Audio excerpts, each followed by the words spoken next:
Whoa, ultra gear. See, I would be a good QA tester because I would do that shit normally.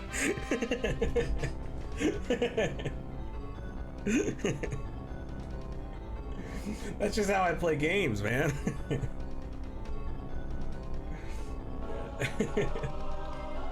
I made, real quick, I did make a few minor adjustments to my sound because Windows decided it was going to update and mess around all of my sound stuff again.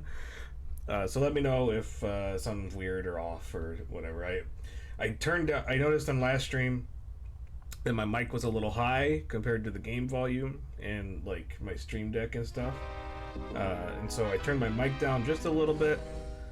Maybe like I turned it down, I think like 5 decibels, and then I turned up everything else by a difference between 4 and like 5 decibels.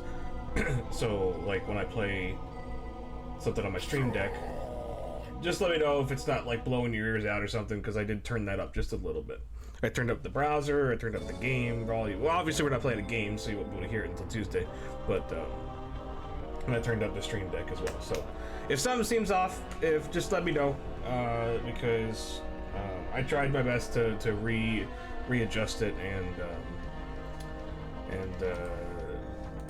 that's kind of what I came up with. Well, what I should be doing is writing them down, but everything changes constantly to where I should just write them down. That way, like, I could just go right back to them. I should do that, actually. I think I have them written down somewhere,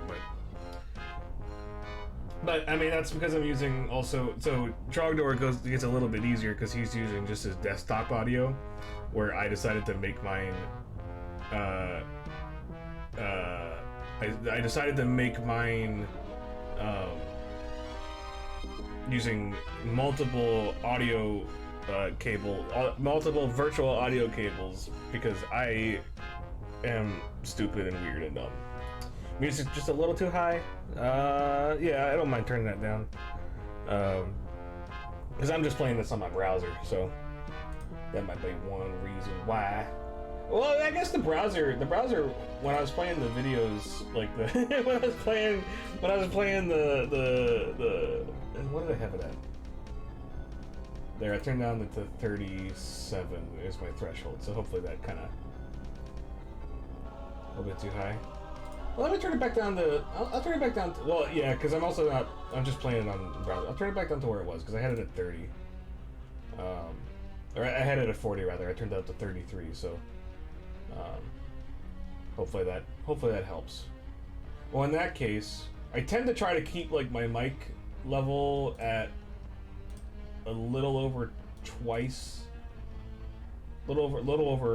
twice the rest. So maybe, yeah, I'll do that, and then Windows Media is fine. I don't use Windows Media Player anymore. And then, how are these? Yes, yes, yes. Because I turned those up to 33.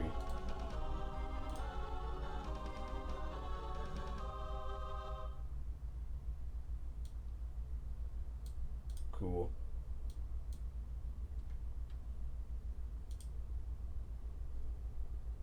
Cool. Alright. Sweet. The sound effects are audible, could be a bit higher since they aren't playing all the time. Yeah. Yeah. Well, I remember I remember last time I played it, and then Megatron blew out all of your ears. I'll bump it up to 30 a little bit, so that way it's nice and even. Yeah, I'll do a little bit more adjustment, so we're gonna be chicken here all day. Hey man, don't you know it?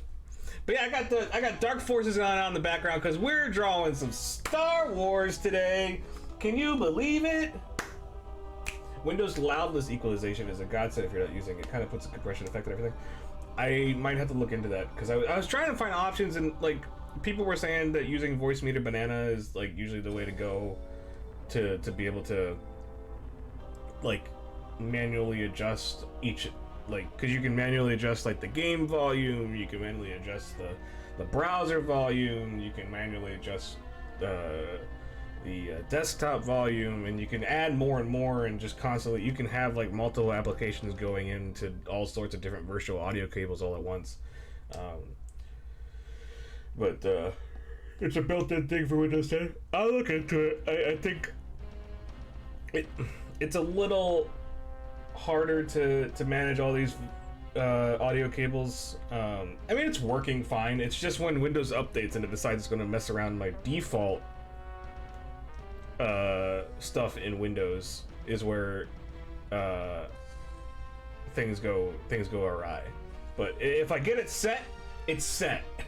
It's just when it messes up in Windows when it updates, and then it messes like the Windows default stuff, because like I have the Windows default, like my mic is set to like 82 or something like that, and so that's playing off of voice meter. And so if I don't have that set in the Windows thing, whatever, this is boring. You're making me tired. Making me tired talking about this boring crap. I haven't started Mandalorian yet, so don't tell me what's going on. Don't tell me what's going on. I'm really excited though, because I've been seeing a lot of fan art on my Twitter from people that I follow, like little comic artists that I follow. I don't think it's super spoilery or anything like that, but I'm very proud of the Star Wars subreddits that I joined, or that I peruse, that people have been putting a lot of their spoiler tags on there, which I'm pretty proud about. Good on those people for putting those spoiler tags up for almost every single post, which is great.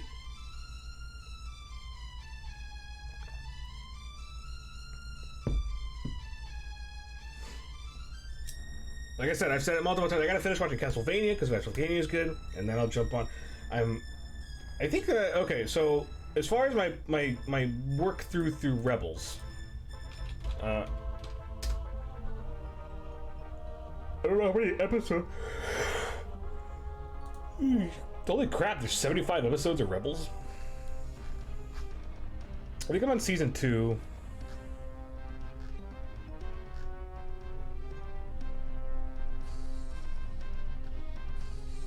Or am I season 3?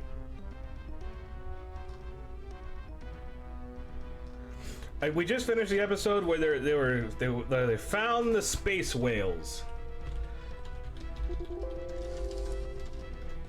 Where's that at? You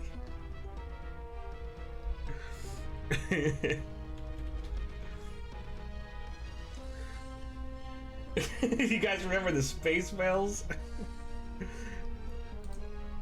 Which one's that? Which episode's that? I think this is season 2, right? Yeah, it has to be somewhere in season 2 because Thrawn hasn't come. Homecoming. That one. Sorry, the one after the space whales. We finished episode 31. So how many more episodes in season 2? So I think we got like 5, 6 more episodes in season 2. Is season 3 kind of like when you get? So I remember we were talking about this, Cinnamon and Trogdor. Like, is it still along the same lines as how Clone Wars was? Because I still feel like it's kind of working its way up in terms of like really hitting that high note,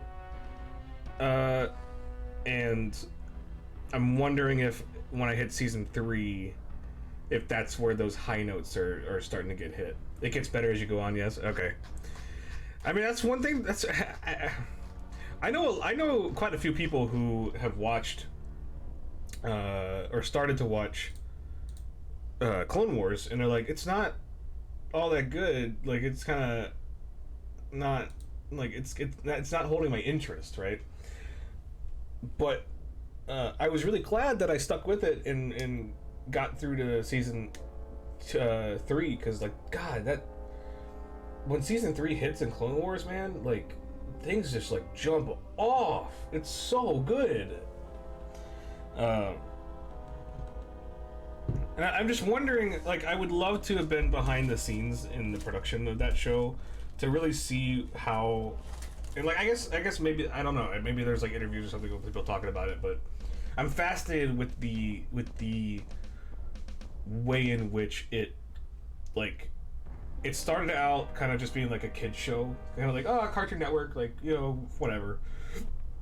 And then it almost seemed like the creators, like after season 2, were like, they kind of like stuck their foot in the dirt and were like, all right, let's do this. And and then it was just like everything exploding and everything's on fire and forces going everywhere and lore just unraveling before your eyes. But I did notice there was one episode where with Technical Difficulties and I were watching in Rebels where you could definitely see like the jump in. No, I don't want to say. See, the thing about it is that I don't want to say like the jump in quality, because like it's still a good show. Like even the first episodes and stuff, like they're still great. Like they're enjoyable, they're fun to watch.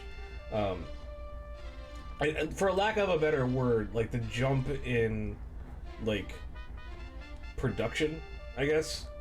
I don't know how really to describe it, but one of the episodes, it's one of the episodes where, so the storyline goes where they meet, where they go and find Rex, right? And so it's that sort of story arc where they go and find Rex, who's like super old now and living with a bunch of other clones, and I think like 1 or 2 episodes after they pick up Rex. They go and storm one of the like carriers or something. Or one of the they storm one of the Empire's ships or something. I don't remember if they're doing like a rescue mission or something like that. Can't remember at the top of my head. But the dialogue and the script of that episode is so like it's you can see a difference in that episode versus all the previous episodes, and then from then on, like from that episode on, it's almost like okay, like what happened, like like like I'm just curious to see like how that occurred. Like I almost want to know if it like occurred. It feels like it occurred naturally. It feels like the creators like kind of like started getting into their own work a lot more, which wasn't like I said, it's such a tough thing to dance around, because it's almost like I don't want to like feel like I'm discrediting any of the previous episodes, but they're still good. They're still good production, and I feel like they should be proud of their work. But it's interesting to see that where it's like, oh man, this episode is good.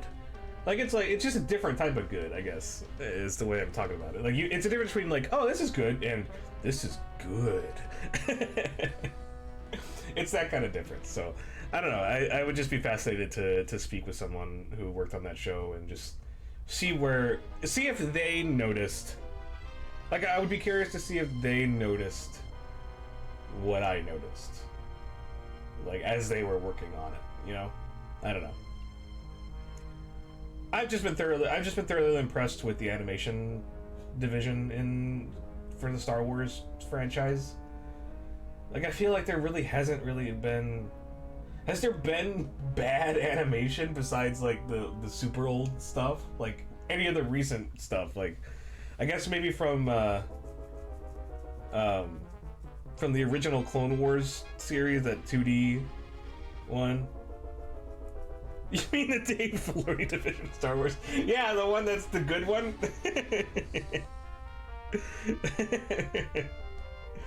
That man. I'd give that man a kiss on his cheek.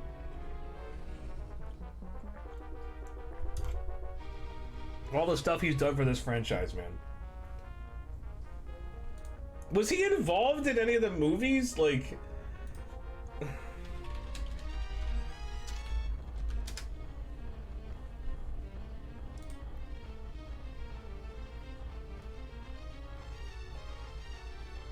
I'm looking it up now.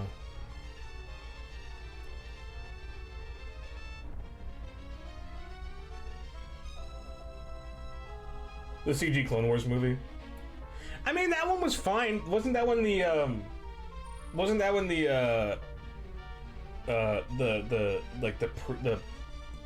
wasn't that when the pilot? Wasn't the movie the pilot?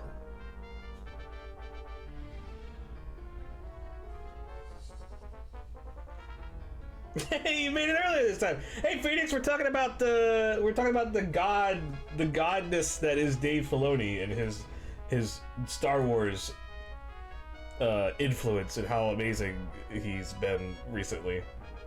What is Star Wars Forces of Destiny?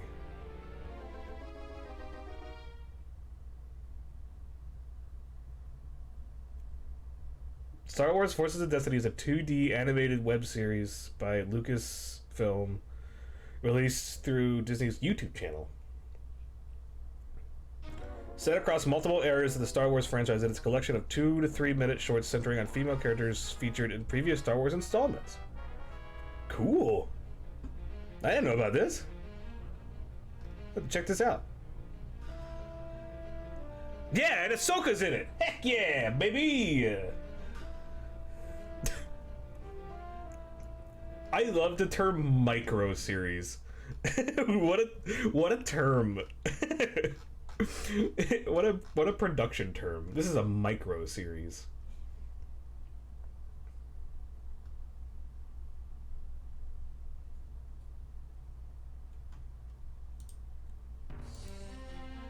Star Wars Resistance is the continuation of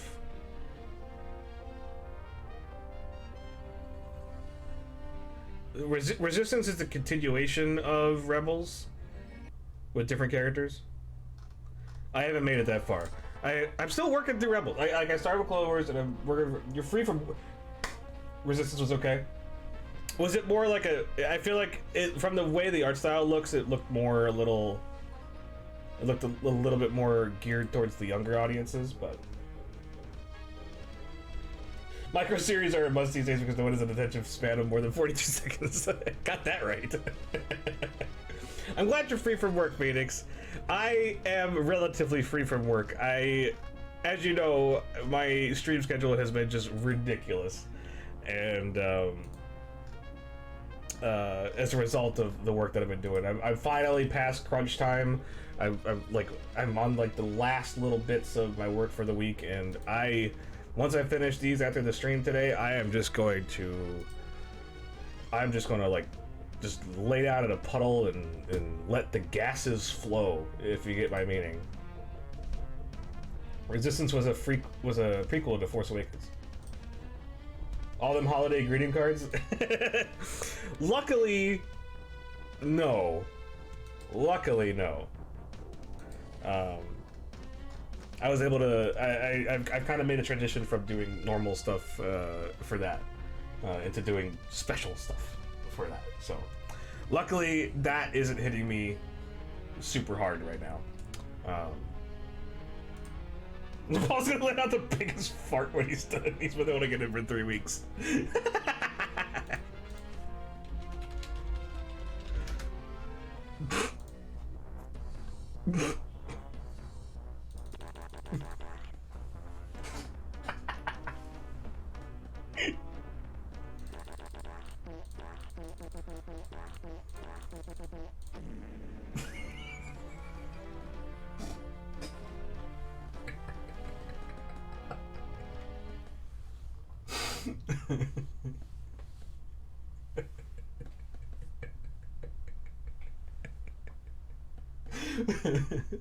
Why is no one laughing?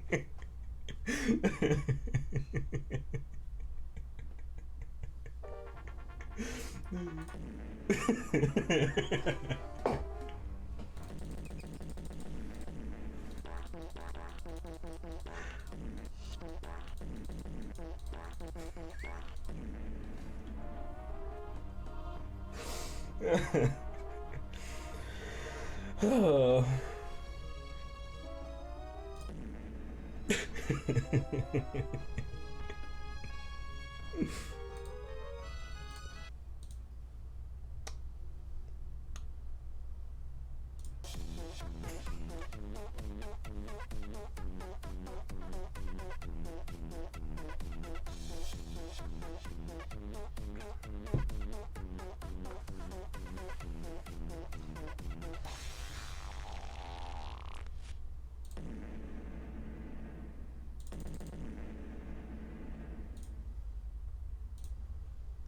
Careful, boys.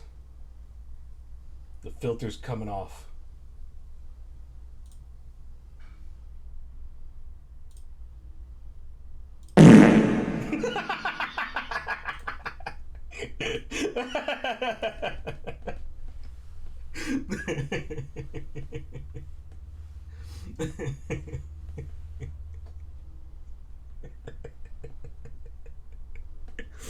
I'm sorry. That's gonna be me in a couple of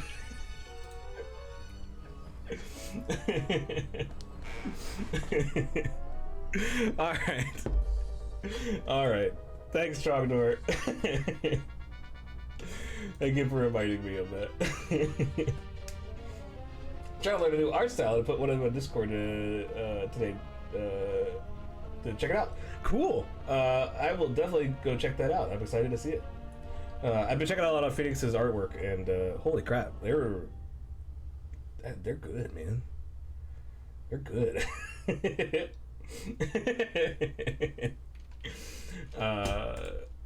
So speaking of art, that is a good segue. Thank you, Phoenix. You're the one who got us back on track.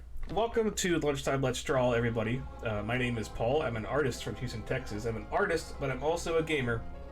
And today on Lunchtime Let's Draw, we're playing Jedi's Falling Over, Star Wars Jedi Falling Order, for those of you who want to be correct, which is why would you want to be correct at all?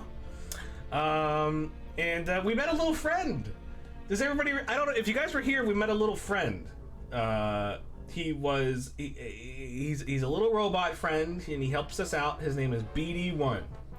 All right.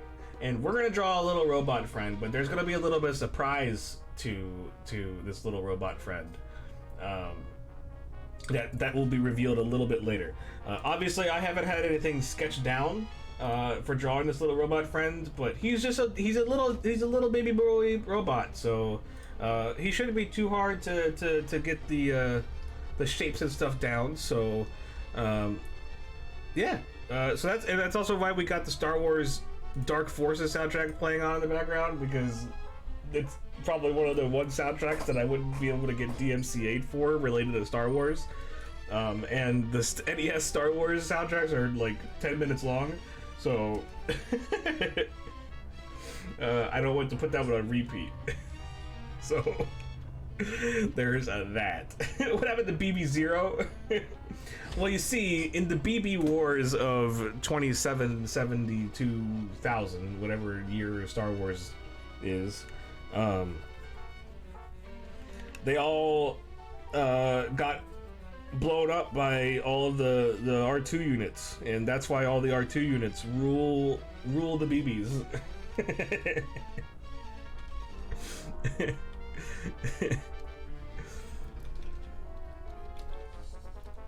What is this, 4%? I don't want this 4% junk. Huh? Heck yeah. He's such a cute little boy, and I love him. He's so much of a Wally and Rob together that it's nuts. It's nutso. Alright, so he's got a little bit of this going on. Done! I did it. Welcome everybody to the... Thank you for coming. I'm glad you're able to come and make it, so I appreciate your support and love. Feel free to donate to my Star Wars Patreon. My goal is to become Dave Filoni. But Dave, but I'll have my new name be Dave Baloney. So.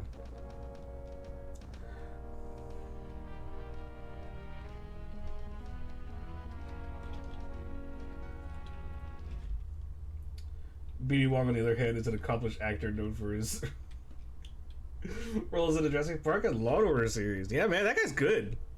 Didn't he do like a little cameo in Jurassic World or whatever? What the heck is Mr. Robot?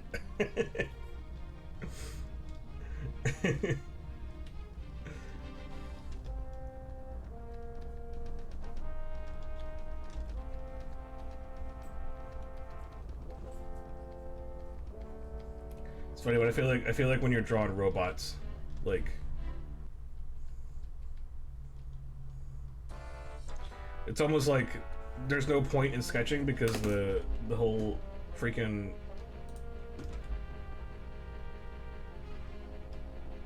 yeah, there really isn't.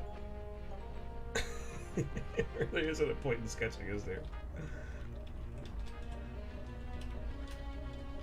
Well, because it's like, it's all just like shapes like this anyway, so who even cares?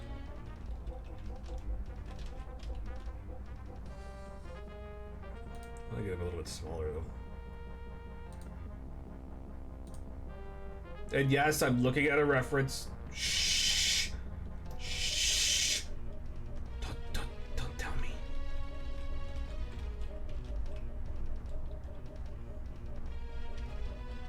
Because it all just comes down to getting those right angles on the shapes anyway, so.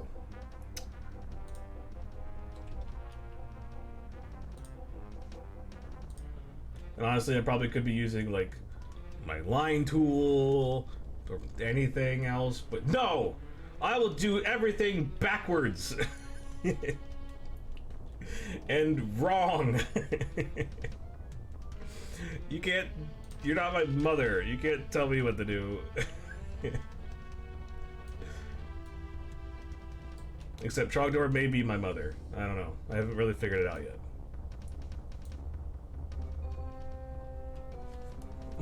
Cheater! I know, right? Look, the true artist is the one who cheats. All right?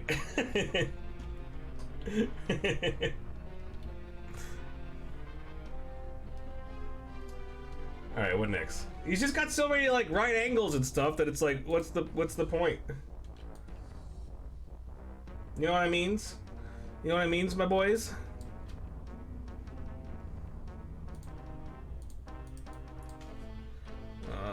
How thick did I have that line? I think I had it at 4, right? Yes. Yes. Yes. Yes.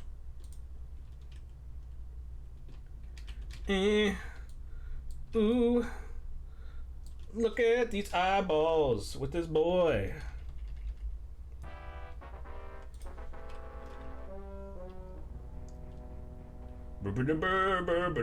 Can we go over how freaking good the Dark Forces soundtrack is, by the way?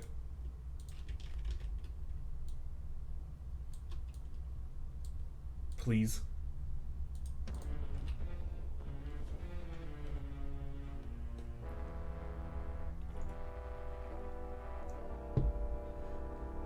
Mr. Robot is a show about hackers suffering a hacker suffering a years-long mental breakdown.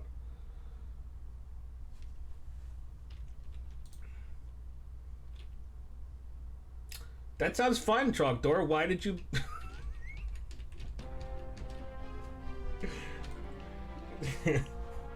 That sounds like so much fun.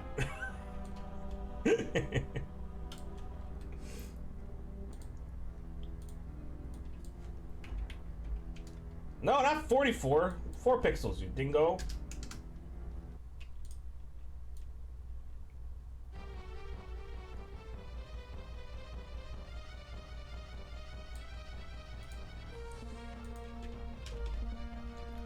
So many little circles.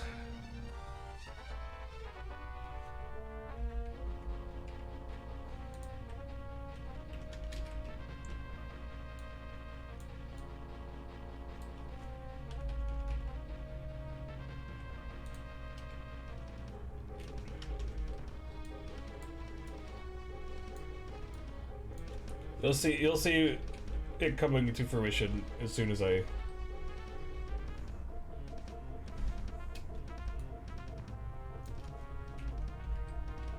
This initial step in art is always the ugliest. The first step is the ugliest. Isn't that how that song goes? It is, but then again, you're kind of a misanthrope. So, actually, that's the same way. I feel like that's the same way that I would feel about. If you guys have ever seen Wilfred, which is that show with Elijah Wood and the dog. It's like an Australian-based show. I love that show. I really, really like that show. It's dark, it's funny, really good writing. Like, I don't know, man. It's just up my alley. It's up my alley.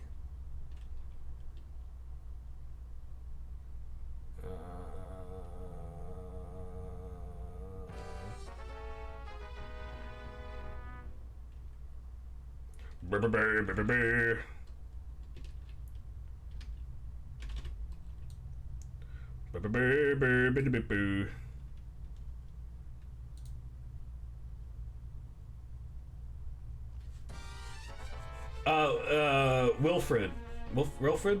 Yes. The show with Elijah Wood and the dog, the guy that's like dressed up as a dog, but he's like actually the dog. You ever seen that? I actually really, really enjoy that show. I think it's hilarious. And it's super dark. But it also has a lot of really good themes too, because it talks a lot about like drug addiction and stuff like that. Like it's a really well made show. I highly recommend it.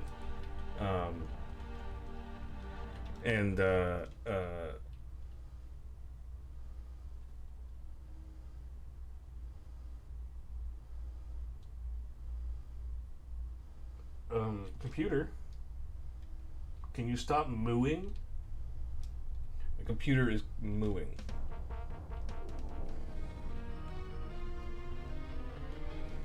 Oh well.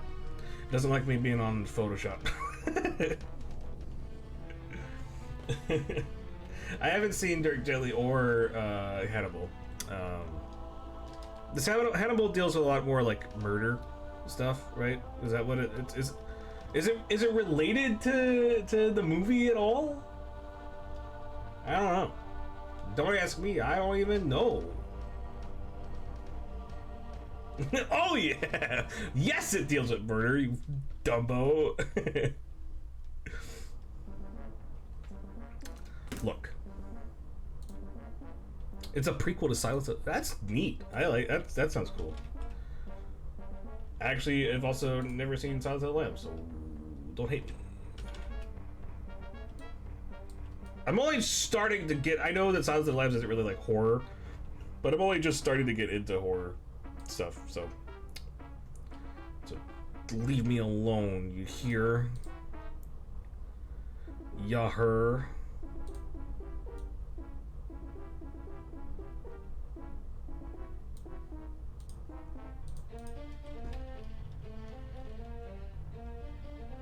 Kool-Aid Man crashes to the wall.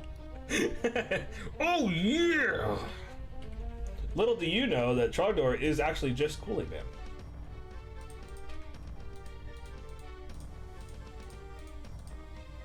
I saw a meme a while ago that was like, so is Kool-Aid Man's... I have so many layers that I don't know where the freaking circles are. So is that Kool-Aid Man's like blood that they're drinking? or is that something else?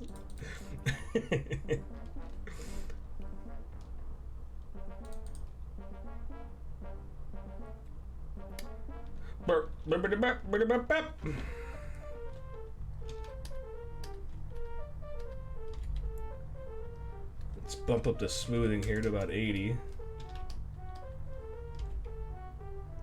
as we get some more details going on, man. So that kind of comes down like that, connects. That's not that important. Although it only cuts through like. Yeah, there we go.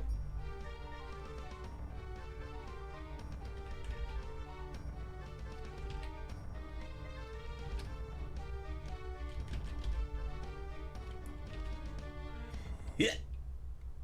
That work? Nope. There we go. That's pretty close. There we go. Huppity hup.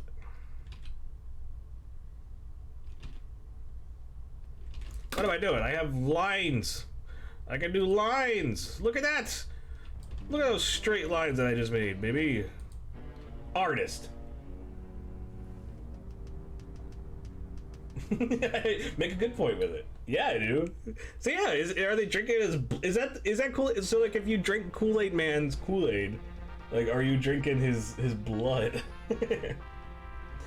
If Cinnamon says, if anyone ever finds themselves in Hollywood, there's a very small museum that has lots of cool movie props, but one of their centerpieces is they had the entire prison set from Silence of the Lambs. You can literally go sit in an old metal folding chair and stare right in the Hannibal cell, just like in the movie. That's cool. I can't remember. So is it like in Hollywood itself? Because we went to when we went to LA last year, we went down the strip. I forget what the actual name of it. It's where the stars are,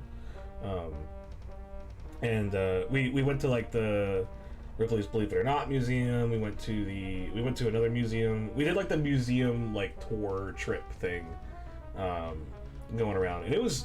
God, that was so much fun. It's so much fun going there and realizing that movies and entertainment have had such an influence on culture that you just don't see that until you are kind of like face to face with it. You know what I mean? I don't know. It was a very cool experience to go and just like see. Like even if all the things I was seeing were made of wax, like it's still cool to be like, oh.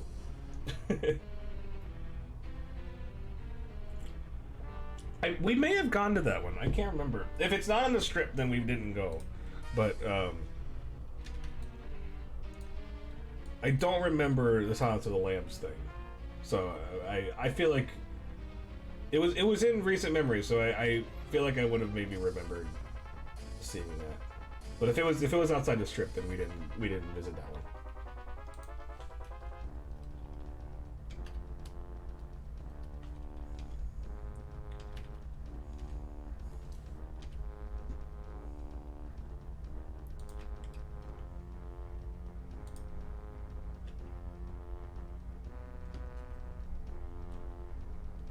Paul and the Mrs. usually just end up in abandoned Renaissance fair sites. Oh my god.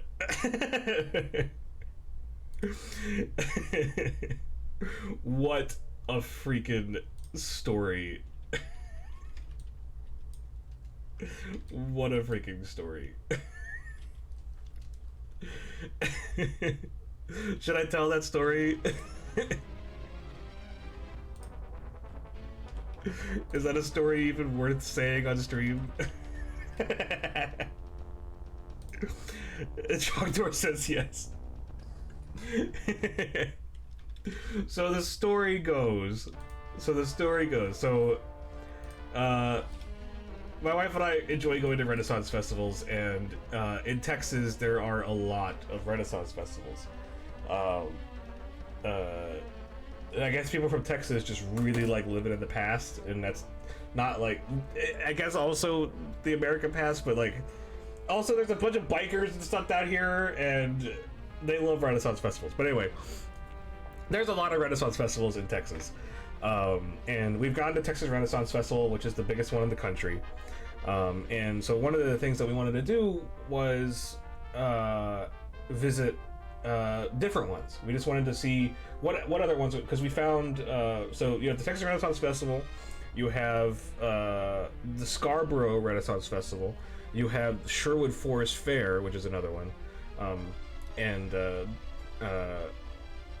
there's even more.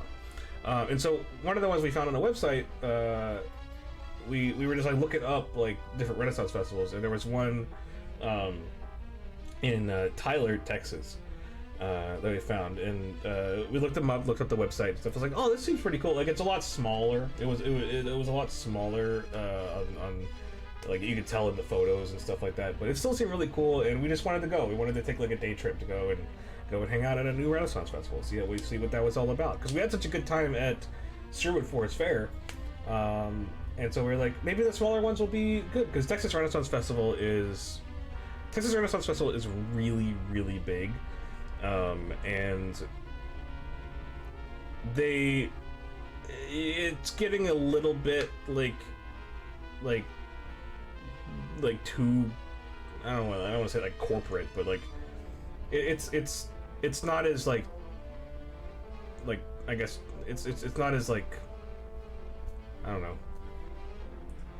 There's a little bit less soul in it, I guess, just because they're trying to make it as big as possible. There isn't quite like a personal touch. I guess it would be the better way to say it. Like, it's too corporate. It's unfortunately probably accurate. It's like going into a theme park. Yeah, it's more like a theme park than a Renaissance festival in a certain way. But anyway, so we were like, oh, let's go. So it's like you come up and then you can go buy tickets at the gate or whatever. So we take a day trip up to Tyler. We get some Taco Bell breakfast and stuff like that. And Tyler, Texas is a very small, like, rural town north of Houston, and I think it's closer to Dallas actually than it is to Houston, but it's on the east side of Texas, and we go up there and we Taco Bell in no way endorses or condones. Shut up! I would love a Taco Bell endorsement, man. And so we drive around Tyler. It's really fun. It's rural. It's one of those like low population towns. Beautiful in its own way. But we find the Renaissance Fair, and we drive around, and like it's not like a dirt road. It's like a gravel road and stuff. Like, we drive it along, we see like the buildings and stuff, and it looks really cool. And we find as we're driving along, we're like. And I think we got there like around, we left a little early, so I think, if I remember correctly, we got there like maybe late morning, or maybe, yeah. And so we were like, oh, there probably people there already, so and things would be open and stuff. So we're driving along and we're seeing the buildings. We're like, oh, this is really cool. We see like the wall, because it's like one of those like old like wooden like fort walls, like would be like a Renaissance town or whatever. And as driving along, we're like, this place seems a little empty, because I mean, they have all the structures and stuff, but there's not a lot of people. But then maybe we were like, maybe it's just maybe because it's smaller, there just isn't as many people out, and maybe the crowds will get there like later in the day or whatever, right?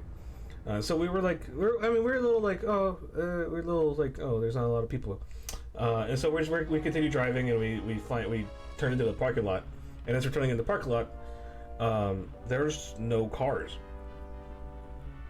at all.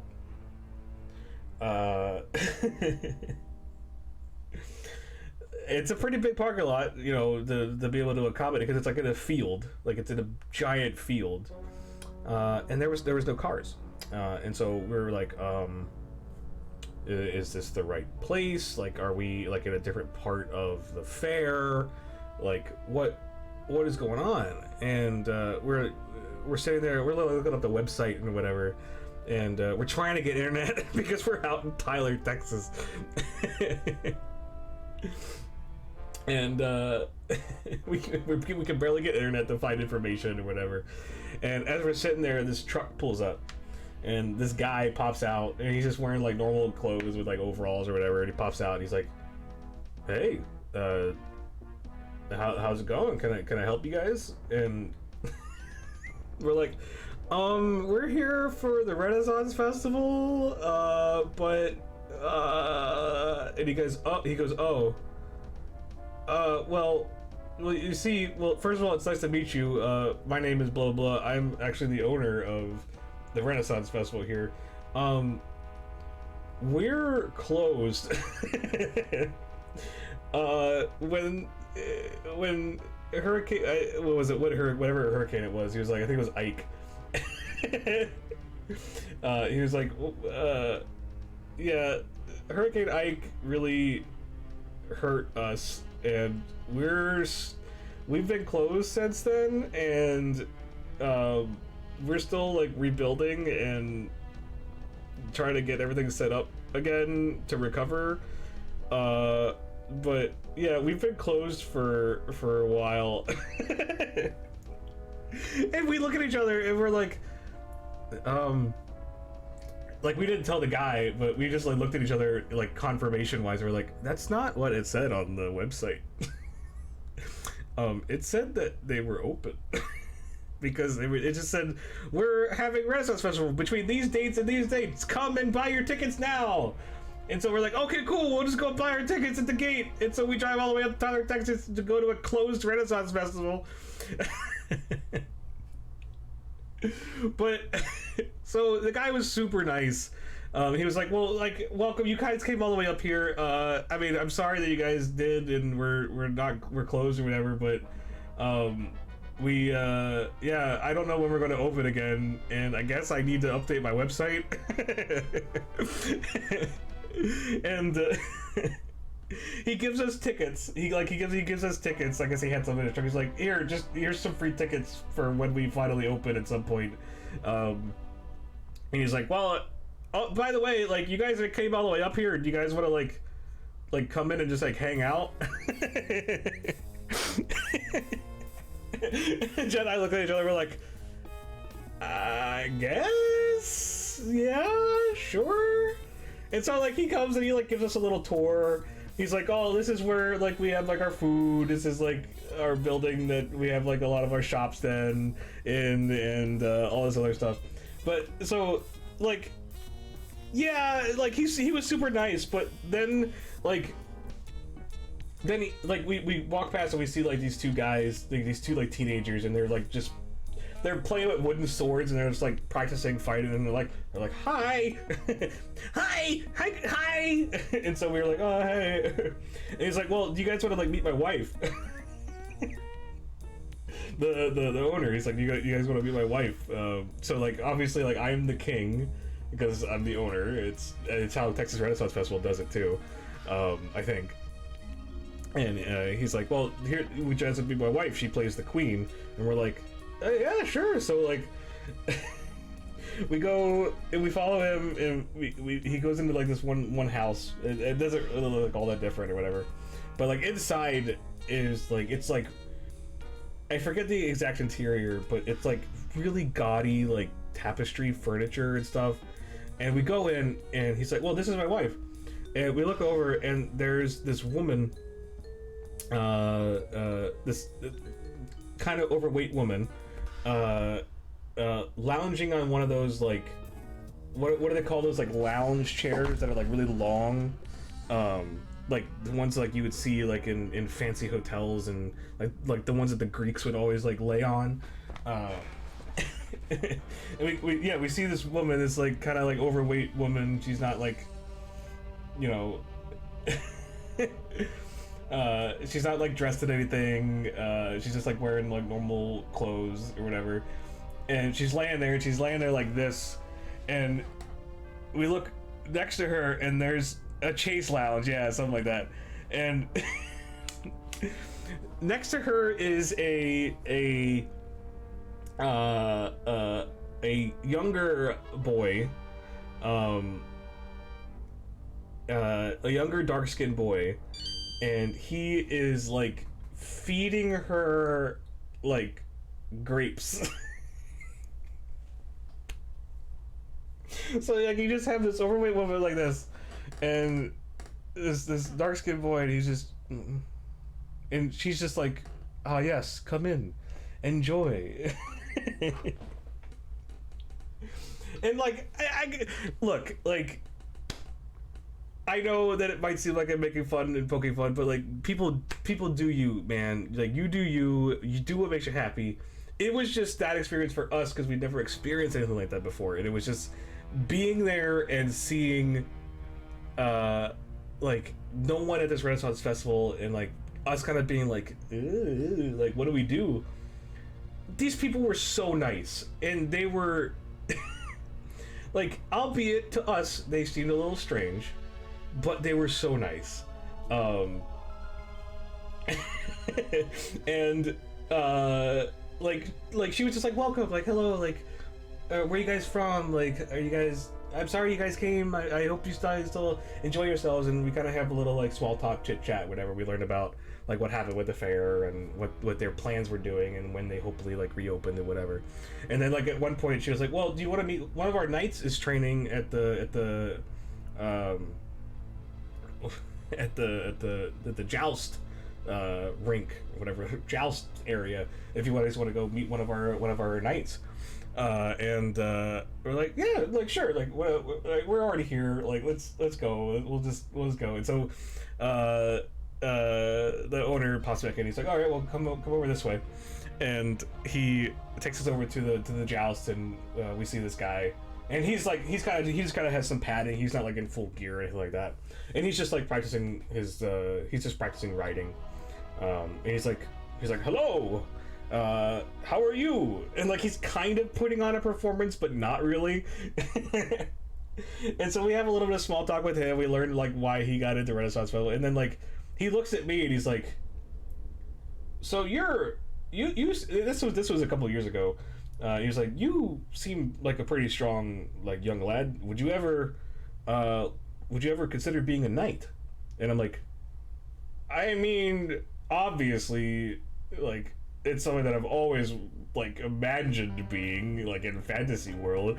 And he's like, well, and I'm like, oh, how do you be a knight? And he's like, well, first of all, you need to buy your horse, and then it's $500 to join our group. And then you could be a knight. So basically, if you want to be a knight at a Renaissance festival, just buy a horse, pay them $500, and then you're knighted. That's how you be a knight. It doesn't require anything else.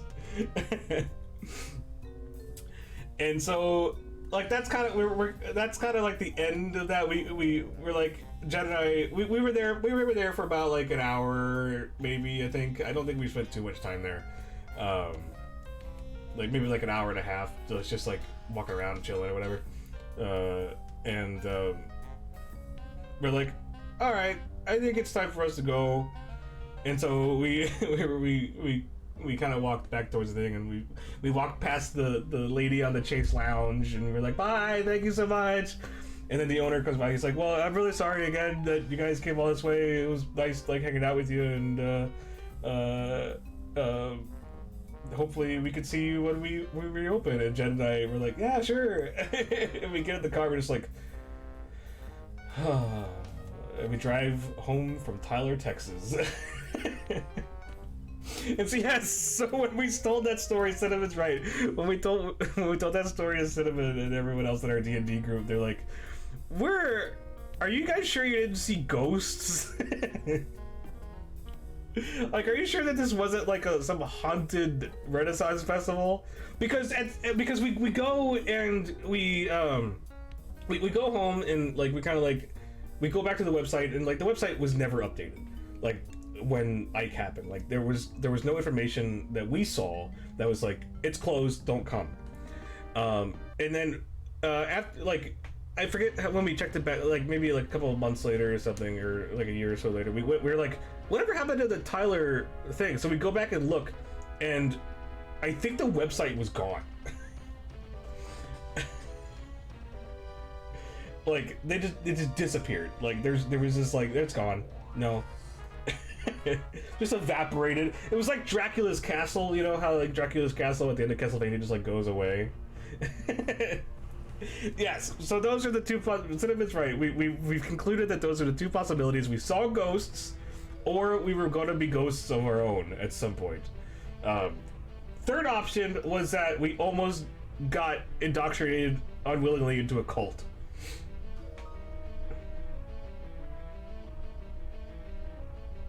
Did it turn out that they had been shut down for like 5 years at that point? Yeah, exactly. They were down for a while, but they just never updated the website. So like we went really, I don't know.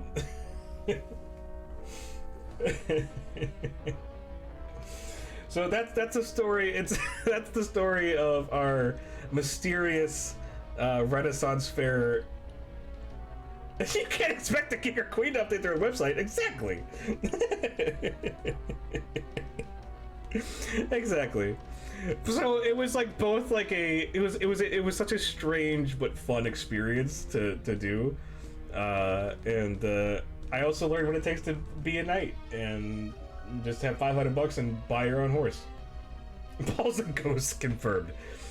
100% denial. I am a skeleton just wearing clothing, wearing skin. That's me.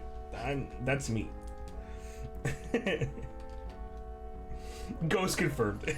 Boo. Boo. Boo. A stinky ghost.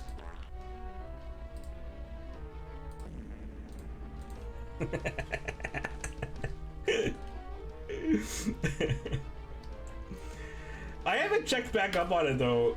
I didn't believe it at first, but now he's making ghost noises, so.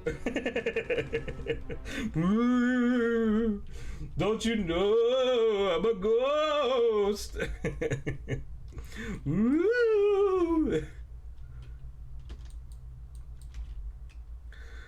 Don't you know that I'm a ghost and I will scare your pants off? You don't know how much I can scare you until your pants come off. Pants do not endorse my stream.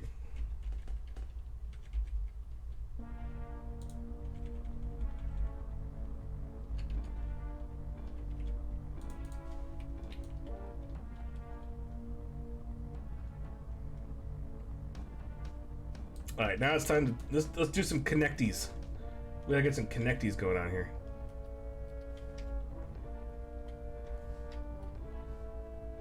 I got so many layers.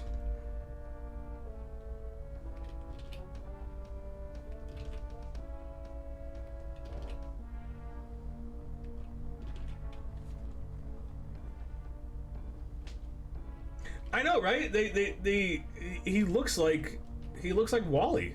Like, and yeah, you're right. And Johnny Five, everybody loves Johnny Five, man.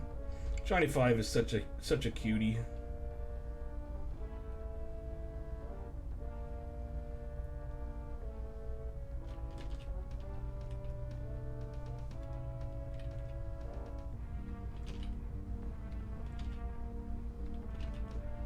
I know I kind of got lines and stuff everywhere, but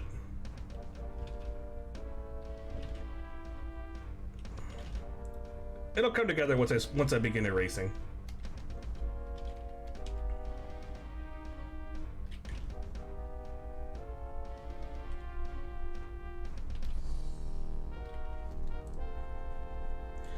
Oh, remaking that movie? Oh my god, I don't know. I haven't kept up on my recent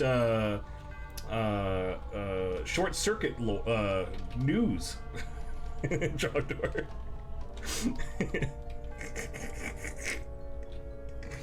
I love the idea of you having like a Google like bookmark that's like short circuit news.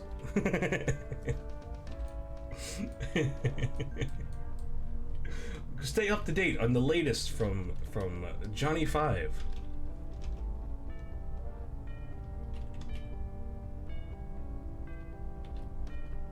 You heard about another stream, okay?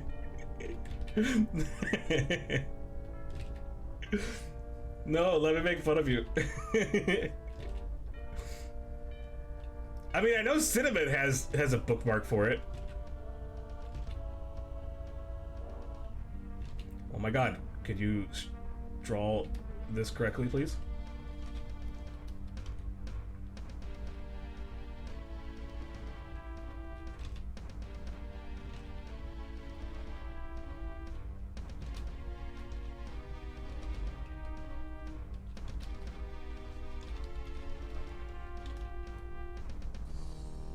From someone who, I mean, it's a good movie, but like, I don't think I was ever like into it. It's like, oh man, you gotta get that Johnny Five lore. Do you remember when Johnny Five fought in the Robot Wars of 1468, post-human apocalypse? Now I just want like a gritty remake though, like a Terminator-esque. It probably was Maximilian Dude. Now that you say that, I don't doubt that it was Maximilian Dude. Maximilian's so cool.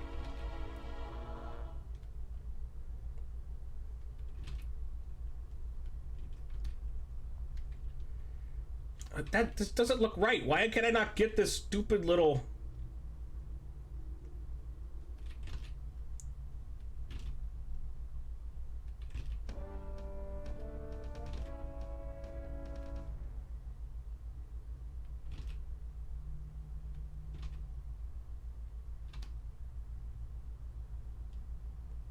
I guess it's because my angle's wrong? I hate art.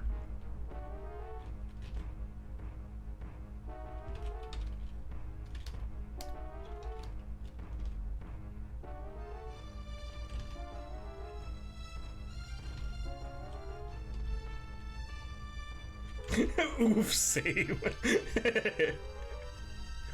Art can suck a dick. Hey Griffin, how's it going?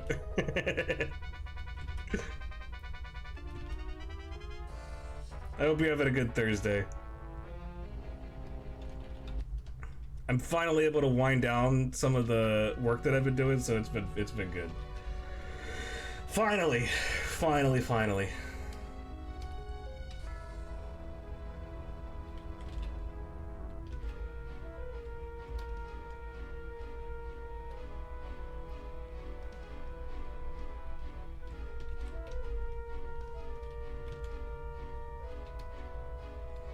Yeah, there we go. Now we're getting it.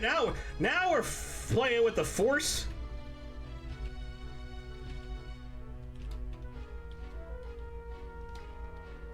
You were also hating art. I mean, art is just a love-hate relationship anyway, so.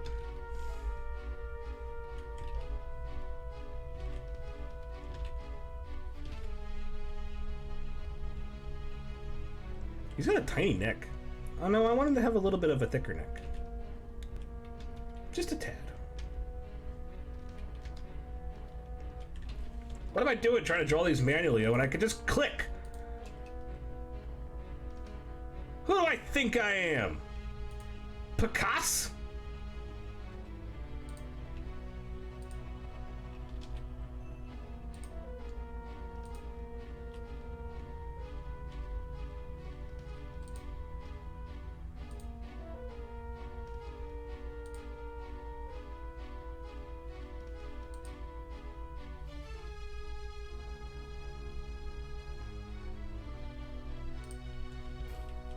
I'm already bones. I was working myself to bone dust.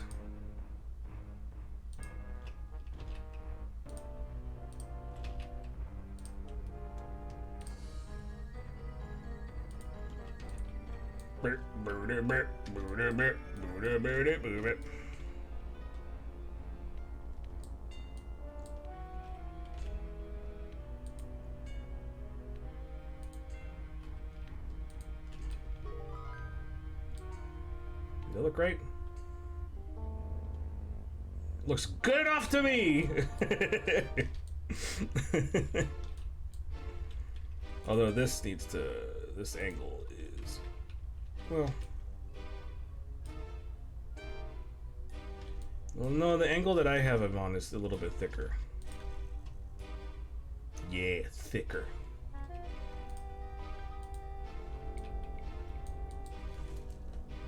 There, that should be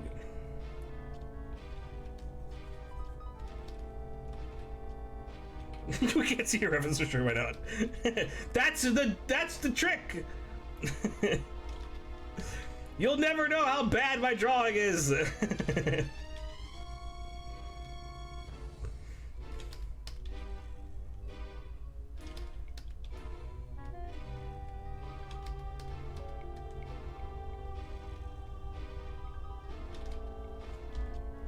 And then he's got a little bit of this going on. He's got a little bit of his chassis. His chassis.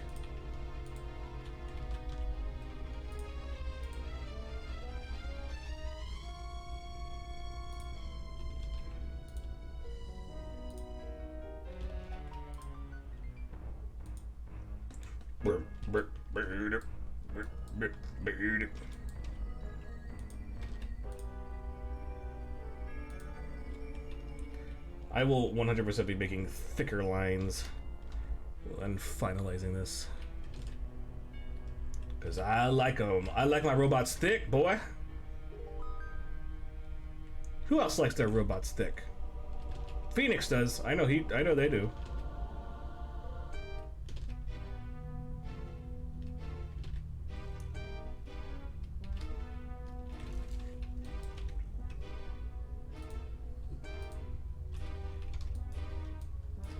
You could put a cowboy on him so he's secretly Dave Filoni in disguise.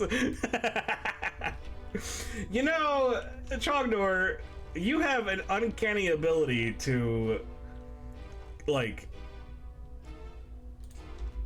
insinuate things that I'm doing or things that may be occurring on stream that have not been revealed yet.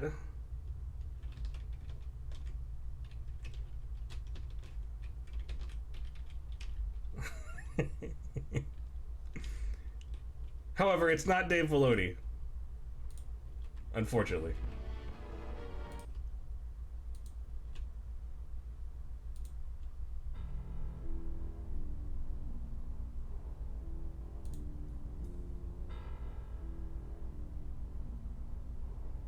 Most madness tends to be cut from the same cloth. I think that's the highest compliment you have ever paid me.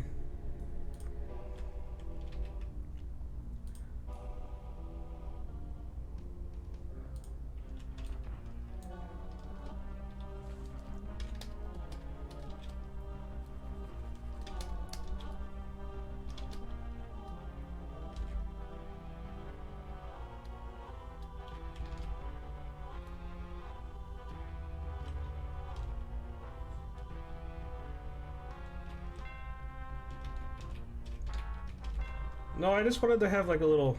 I wanted to be like kind of just standing normally.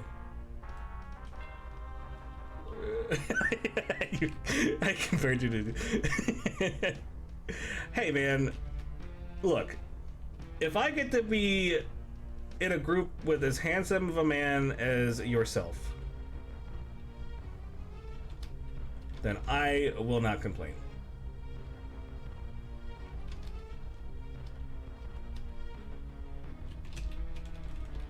No, his little legs are... There we go. That's a better size.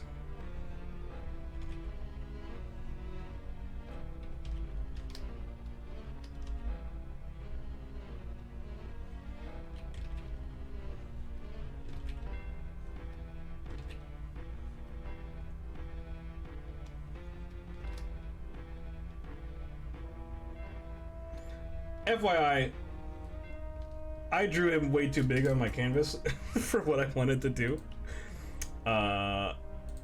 So that's great.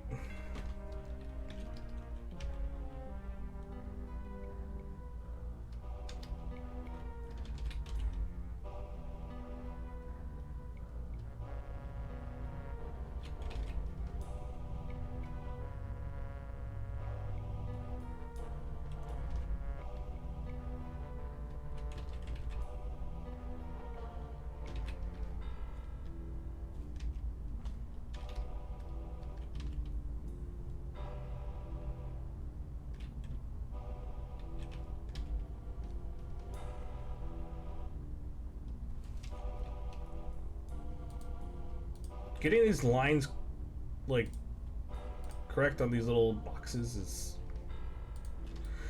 the joys of drawing robots!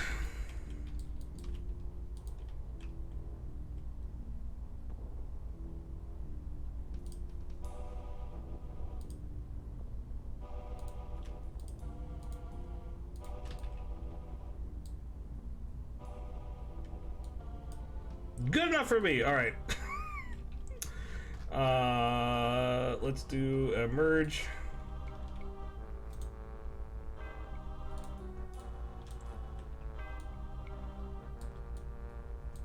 And a shrink.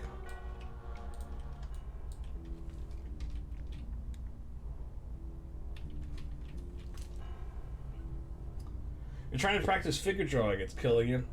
Your figure drawing, though, is really good. Like, Griffin Wing, for those of you who don't know, does a lot of, on her Instagram, she'll post a lot of original character creation for her D&D campaigns. And it's really, really good. And I highly recommend, especially for, like, inspiration purposes, like, she is wonderful at drawing figures. And I know there's always, like, room for improvement and stuff, and I know that that's probably what's killing you, but already, like, you already got great figure drawing anyway, so I'm excited to see what you would usually be able to improve on anyway.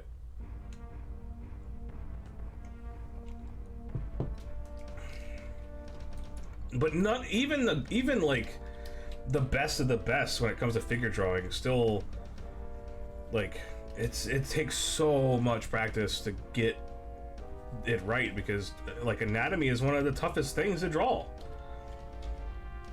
Because Trotter is right, there's a fine line.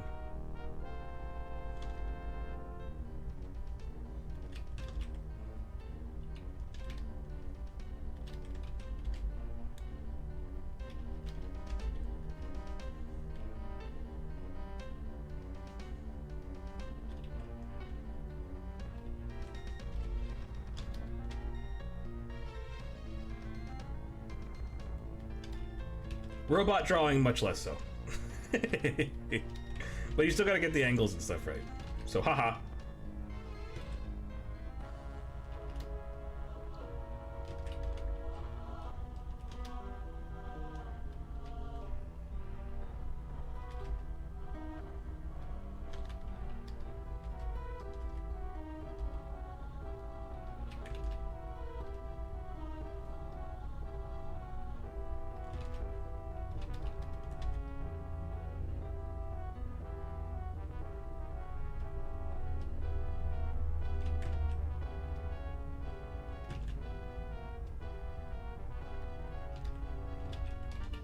Those feet don't come out, they go in. What the heck am I doing? Guys, what the heck am I even doing?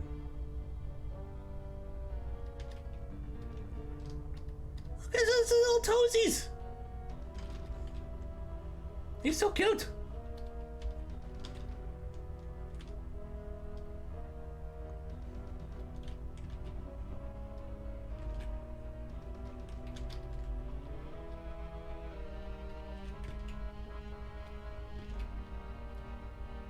I probably should have gone way simpler with this. Now that I think about it. Yeah, so simple. Alright, robot done.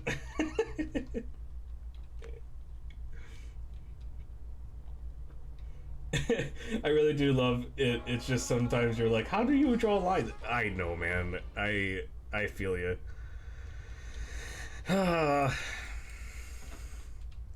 The good thing is, if you're doing digital, you can at least just hit undo and you're good to go.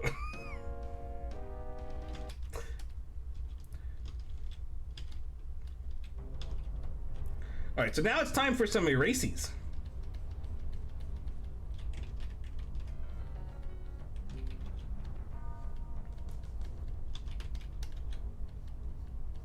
Yeah, BD8's legs don't matter. Who cares about those?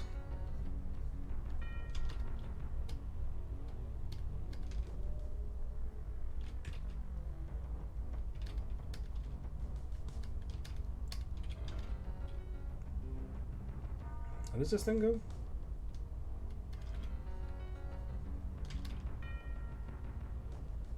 Oh, that's not it.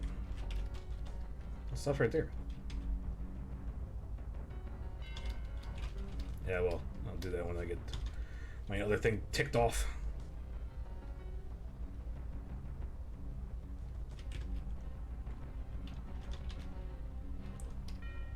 Ooh, the Dark Forces music is tensing me up.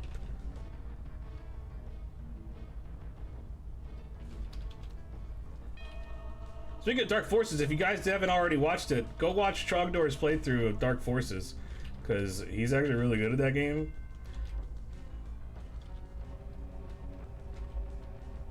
And I'm pretty sure that I inspired him to play it because I started playing it, and then he's like, I want to play it again.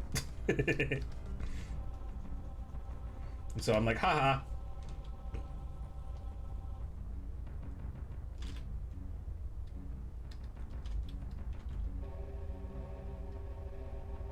Oh, that's true. It may have gotten taken down.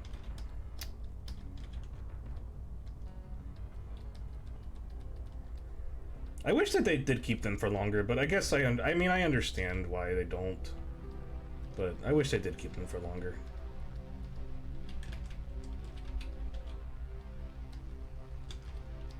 Well, I'll give everybody a recap. So the way it goes is that it went beep bop boop boop, boop pew boo, pew. That's your recap. Hope you enjoyed it. Get back here, rebel scum! Yeah, I know you could. Well, now not anymore because they're DMCAing everybody.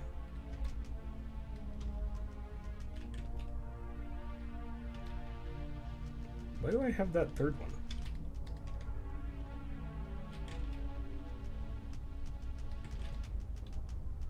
Where's this other line coming from?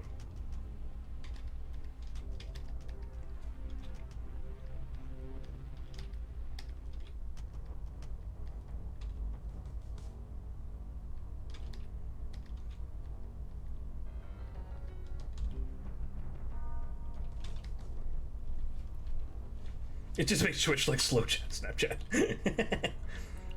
Yeah, but don't show a boobie.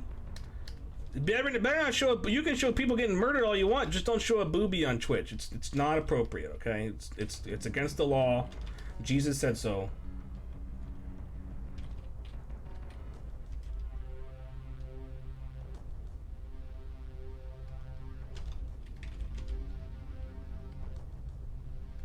I heard him say it.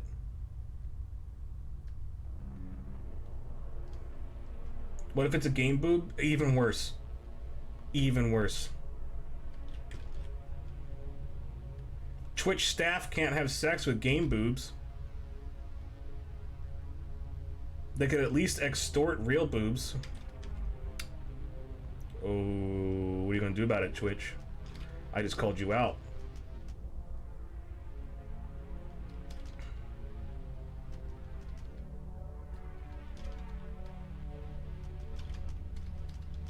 They just censor the whole screen if you play Dead or Alive.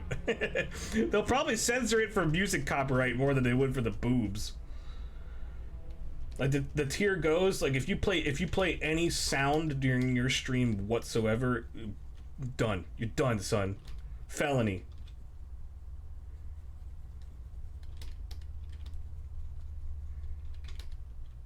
There's currently a congressman in the States that's trying to file to make playing copyrighted material on stream a felony. It's great. It's pretty good. It's great. Glad they understand how the internet works. Glad they understand how copyright works, for that matter.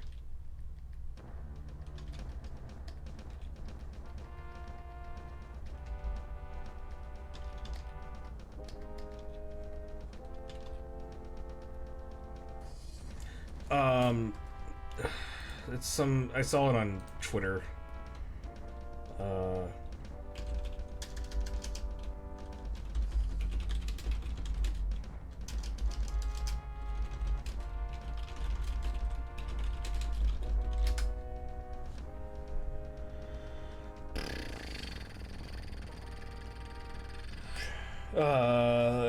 Let's see who's doing this. Is it gonna say who's doing this?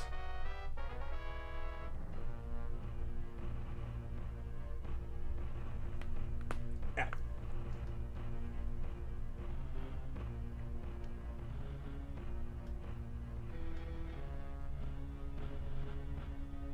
It is not saying who's doing it.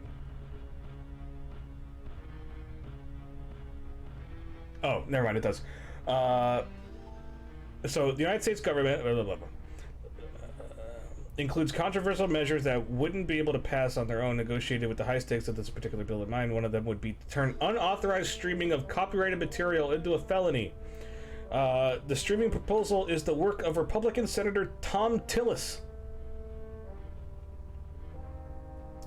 Tom Tillis. Oh, sorry. Yeah, Trogger already looked it up. Tom Tillis.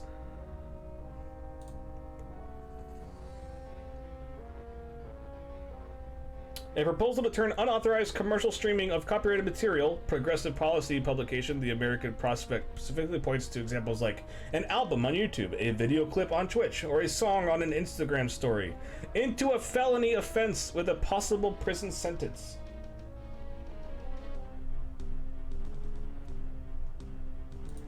It's like, who bribed him?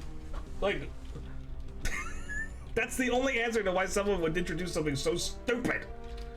What a stupid thing.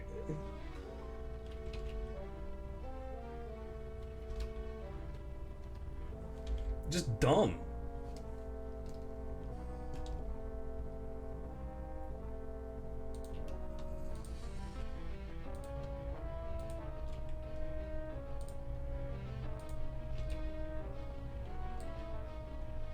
You know, never mind the DMCA was instituted during the night.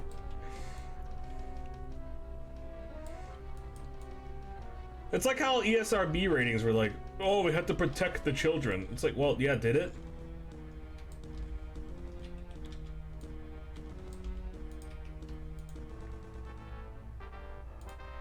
I've seen more boobs than I ever would have before if I didn't have the ESRB, because I knew where to look for boobs now. Like, kids are smart, man. Give them a break.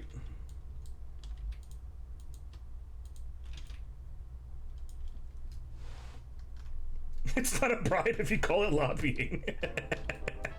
That's true.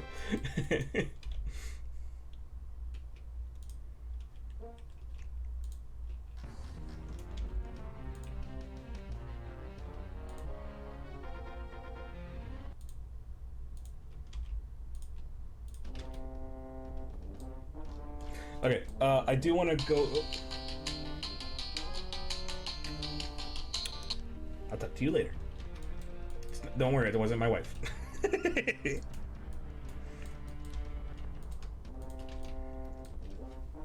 Alright, I do want to go over some of these lines here, because I want to make them thicker. I want to make these lines thicker. Here comes the Snicker Man! Here comes the... Here comes the Snicker Man! There goes the Snicker Man! Here comes the Snicker Man!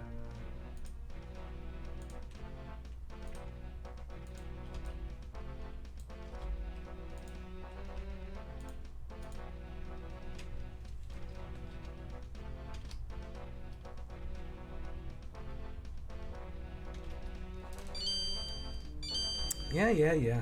I'll get to you.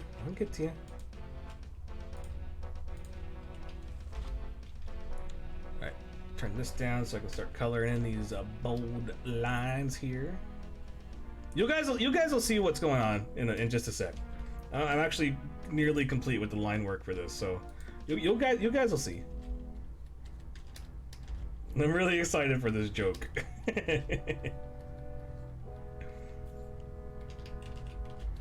It'll probably similar reaction to how the joke was in my Dark Souls stream when I played Duel of Fates, and Angtat was like, "Was that the joke?" And I was like, "Shut up."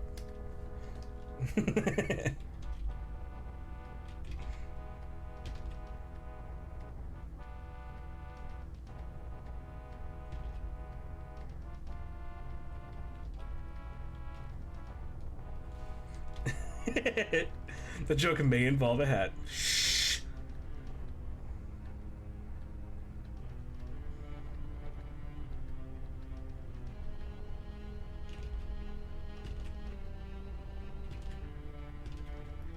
There we go.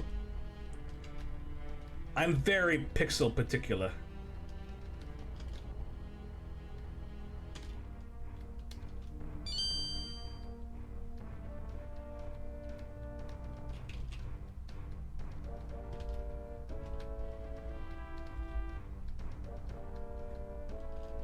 I gotta concentrate on getting these pixels perfect.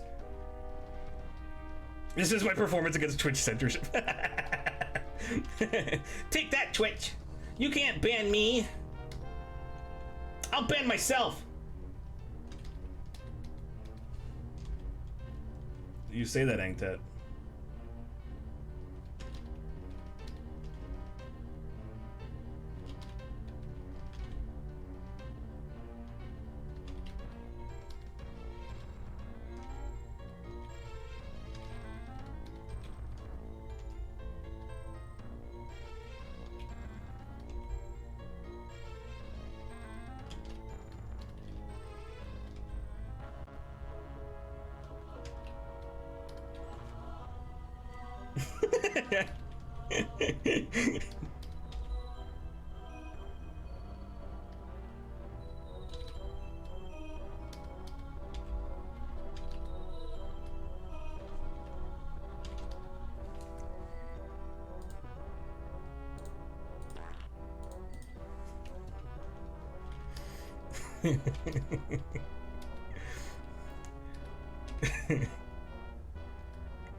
Just don't say anything, though. Just don't say anything.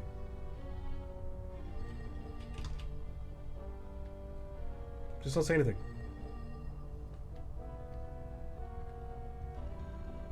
It'll all be good. It'll all be good. Don't say anything. Shh.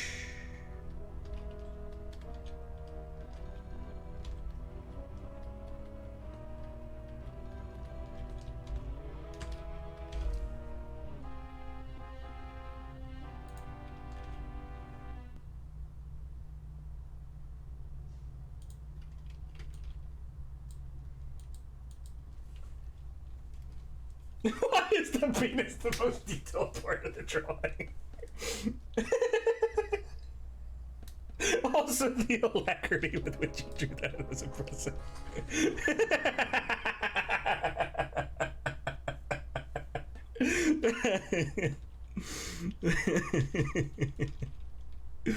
Oh my god. Look, you guys. I gotta do something to make money, alright?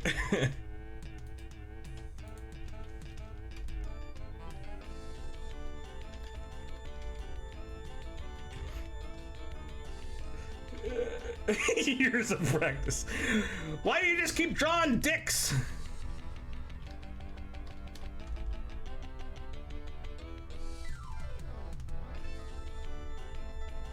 What is this song?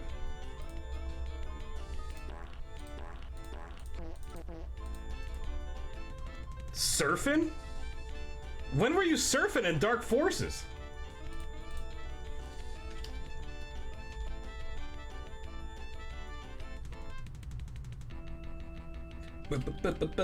This is rad.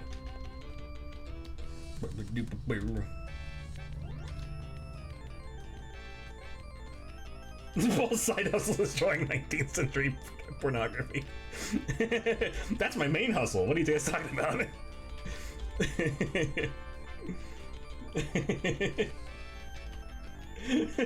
Why do you keep drawing dicks? It's art! Don't censor me! You can't censor beauty!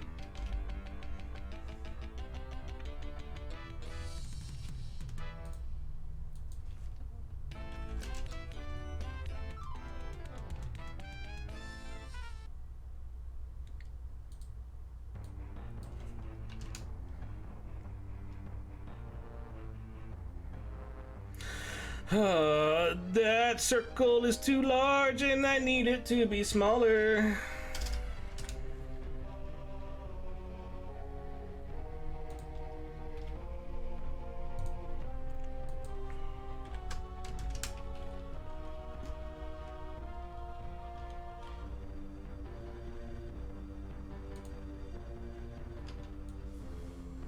You ready, Griffin? You want to see what happened?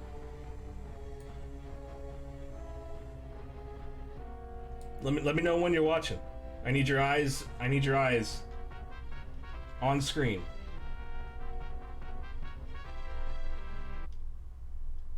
I need your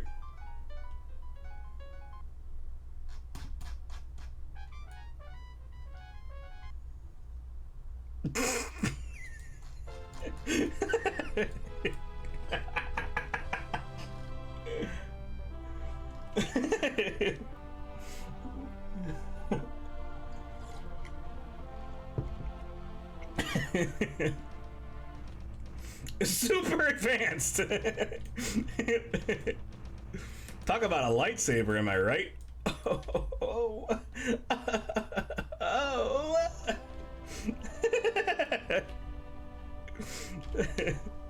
I didn't do anything. You guys made me do this. It's all your fault.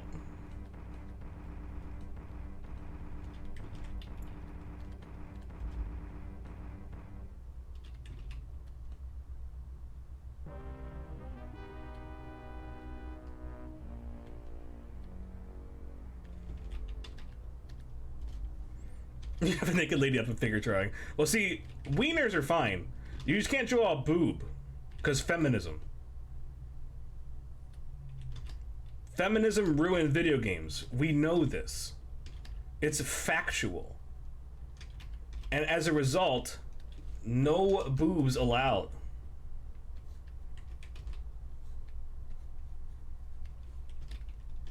Yeah, you're banned. You're banned right now. Like, you're not even streaming in your band. You're not even allowed to talk about women on Twitch positively.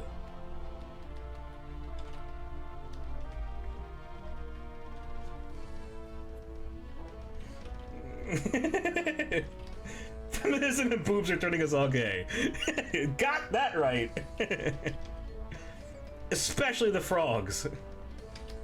Those poor frogs. They did nothing wrong except not be gay. And now they're gay because of feminism.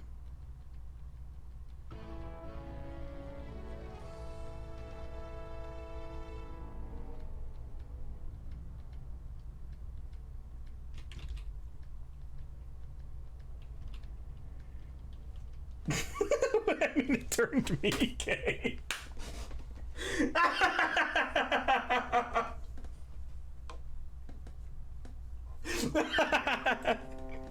That was good. That was good, Griffin. Alright, I'll draw one boob.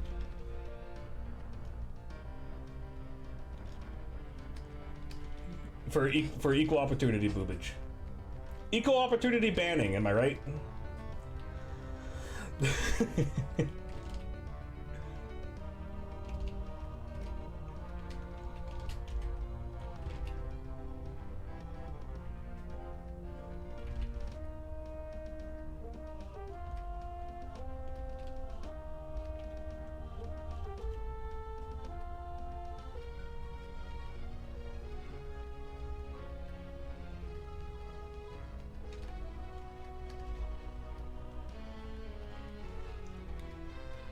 Look, if I'm gonna get banned for drawing dicks, I better also get banned for drawing boobs. That's the way I see it.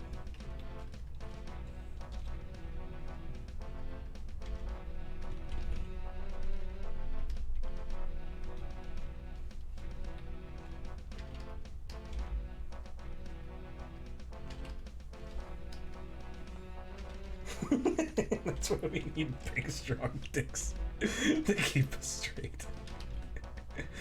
Oh my god, I love you guys.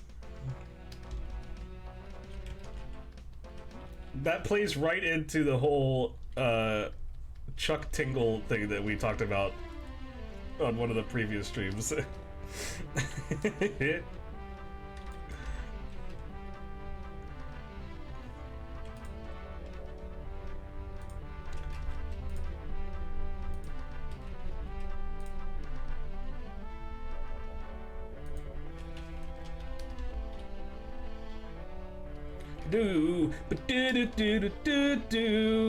Don't draw boobs on your stream or you will be banned, but you can draw as many big veiny dicks as you want and you won't be banned. Dun, dun, dun, dun, dun, dun.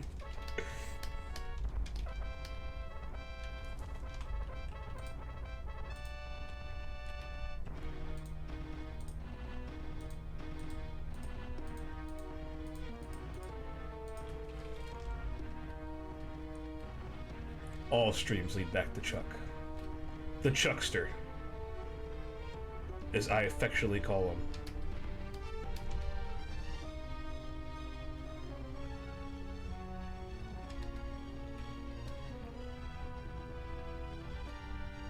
He does have different size eyes.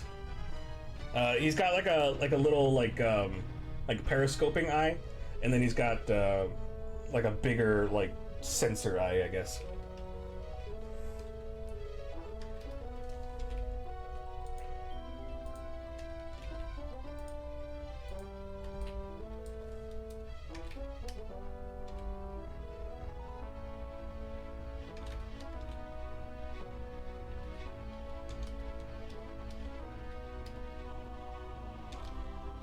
I gotta work on this one too. Let me fill this in first.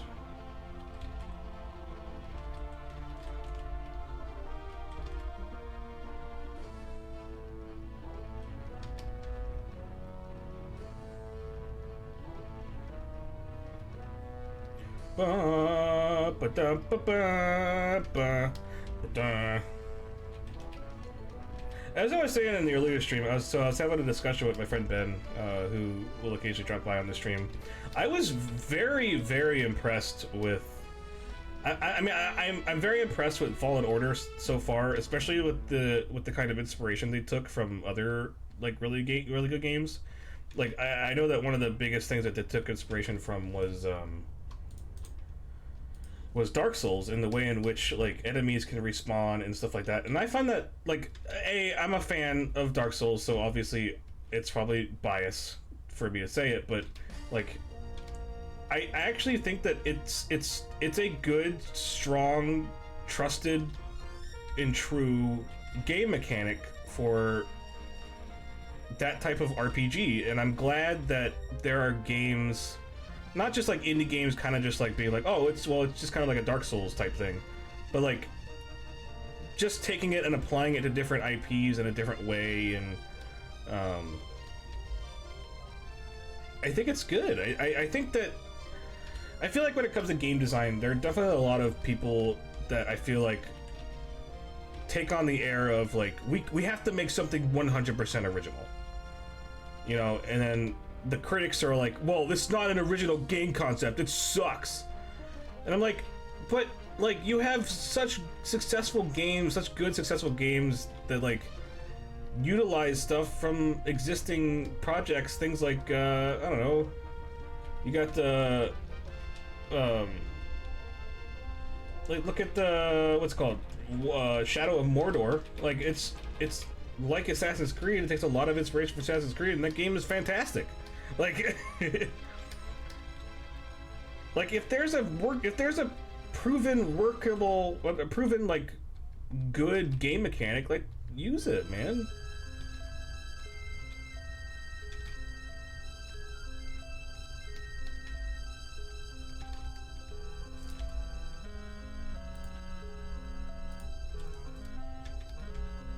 And so I was telling Ben about it, so I just he was like, oh, it's kind of like has a little bit of Dark Souls. And I'm like, yeah. And he's like, ooh, I might have to check it out. So it's like it's got like similar like combat styles. And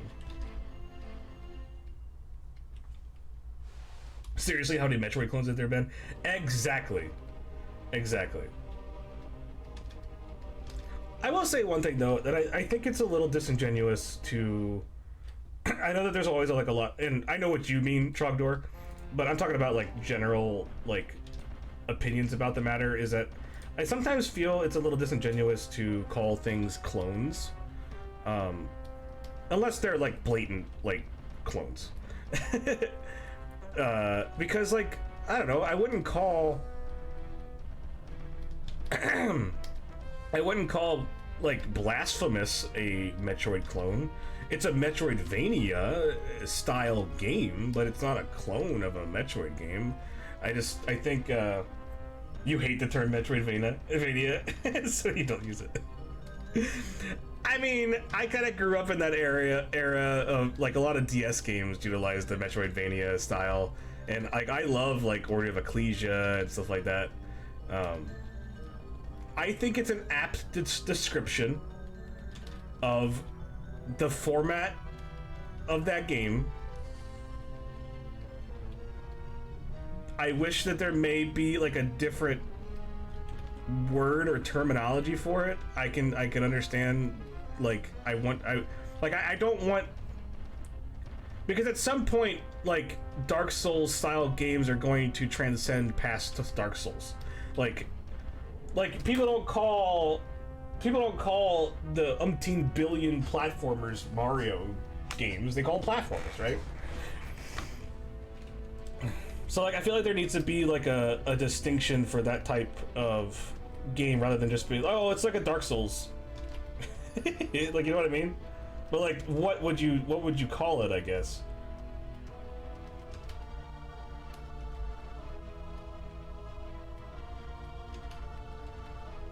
Souls like, well, yeah, but it's still like Souls. It's still using Dark Souls in the name to call it that. So like, I kind of feel you on that part, being like, it's a little silly to call it a Souls-like in a way.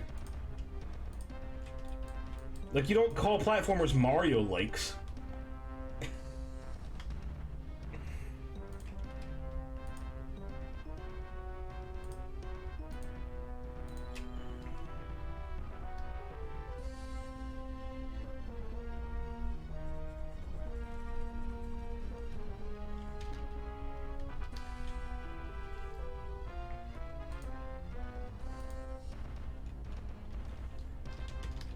Like, I feel like it'd be kind of cool if it was called, like, I don't know, like, even if it was something kind of like a little silly, like a bonfire respawn game or something like that.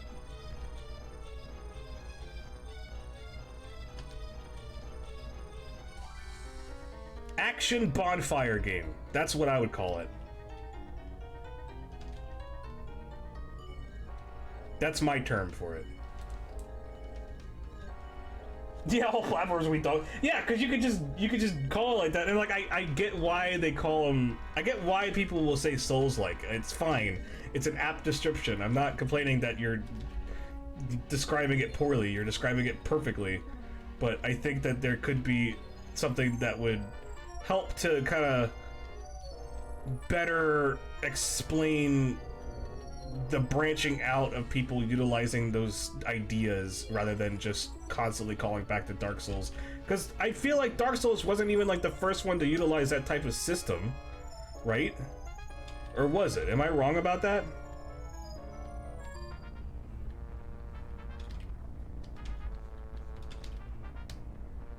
Oh, I forgot. I zoomed out and I forgot he had a giant penis. Unforgiving repetitive action RPGs.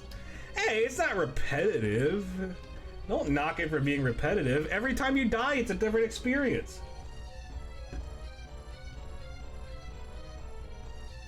Matt McMuscles calls Metroid type games search action.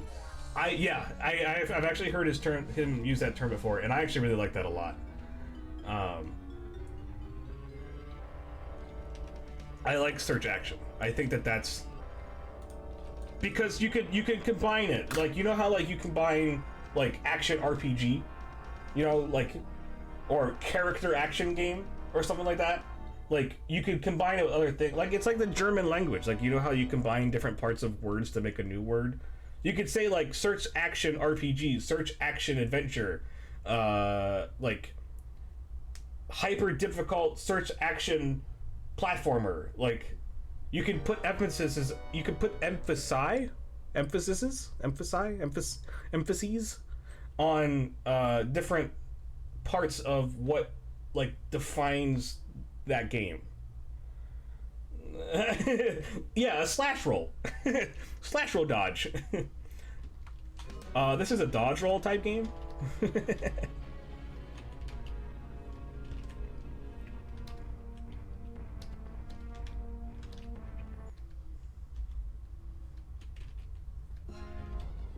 I don't think my computer is all that happy with the giant penis that has to render every time I zoom in and out.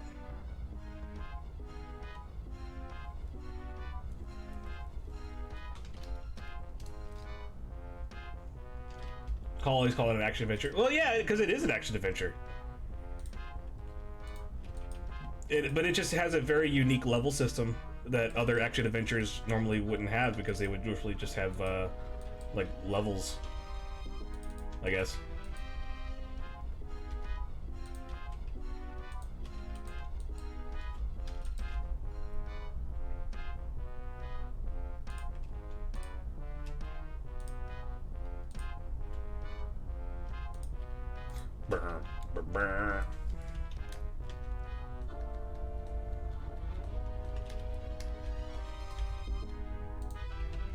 I'm very excited for how mad you guys are going to be at me when I reveal what I want to do with this at the end. Hopefully it won't take me too much longer, because I do want to wrap up. I'm kind of hitting that the giant penis.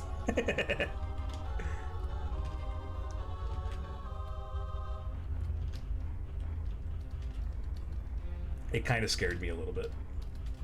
Not gonna lie.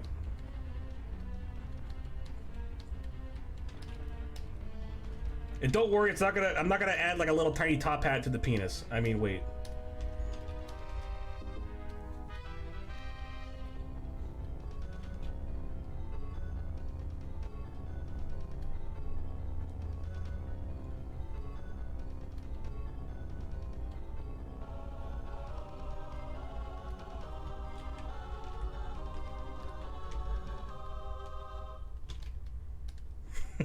Yeah.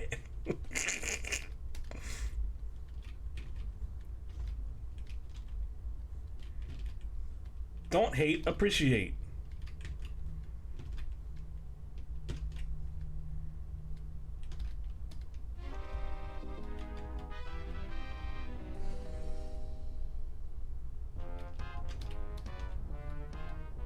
I feel like these trumpets are like a perfect backdrop to big swingy veiny wiener.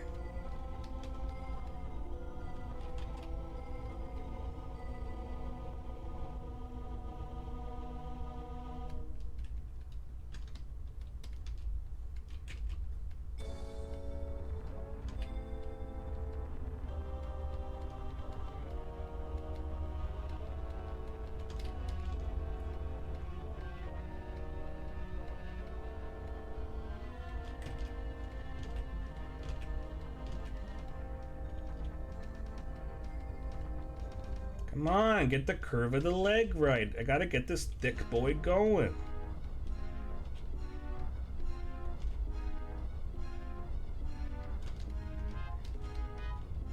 There we go. Look at that hideous growth. You feel like Castlevania didn't add that much to the formula? Yeah.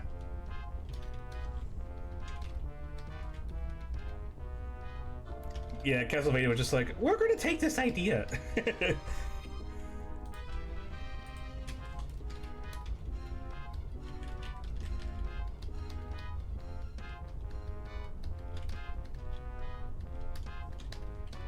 Man, I still think the best 2D side-scrolling Metroid game is...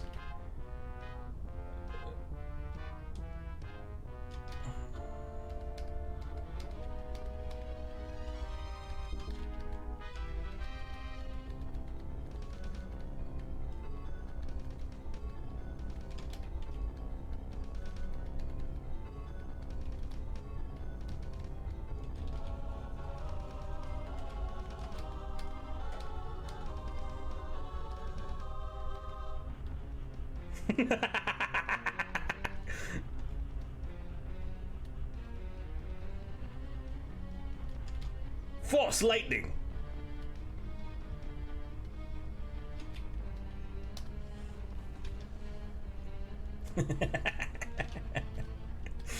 What even is this stream?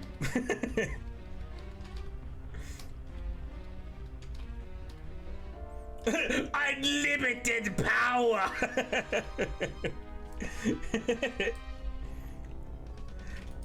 Do you know the story of Darth Penis the Wise?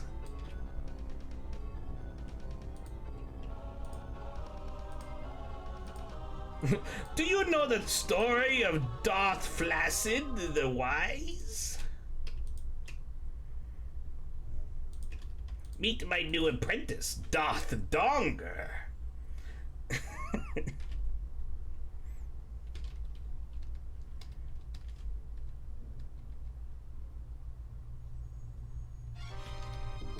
What even is this? I don't know.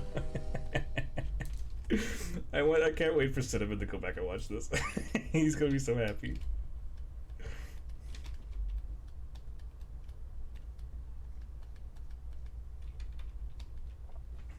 You gotta run. Looking forward to feeding the finished product. Absolutely. I'll show it off on stream on Tuesday, and I will also post it on my Instagram as well for everyone to see. I won't include the penis. Don't worry. Don't worry, everybody. Penis not included. Unfortunately. Boo! Don't worry, Eggtat. I'll draw one just for you.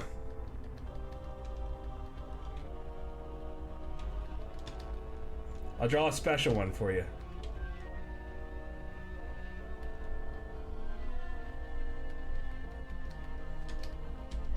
And the PP is stream only. Yeah, it's the special VIP.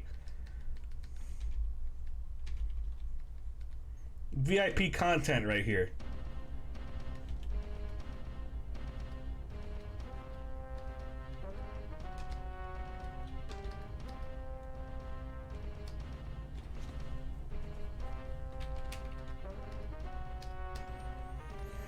Oh, I still got more to go. Stupid robot with all your little details.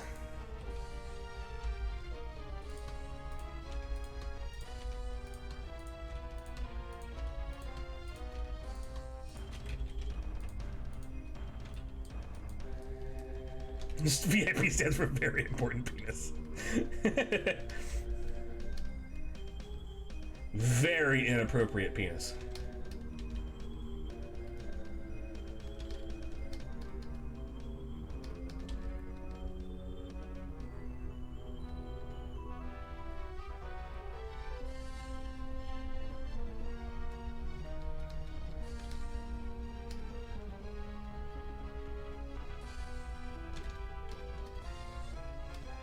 Very inconspicuous penis.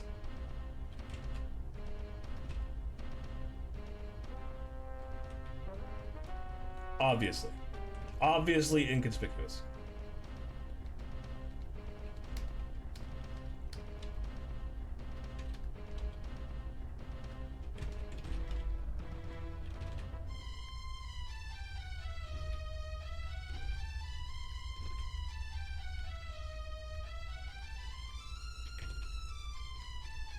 Remember when I said art sucks? Well, it still sucks, but I get to draw wieners, so...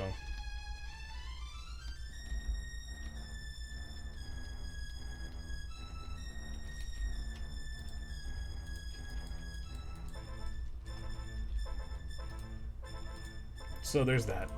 2020 ain't all that bad, I guess. Wiener drawing intensifies.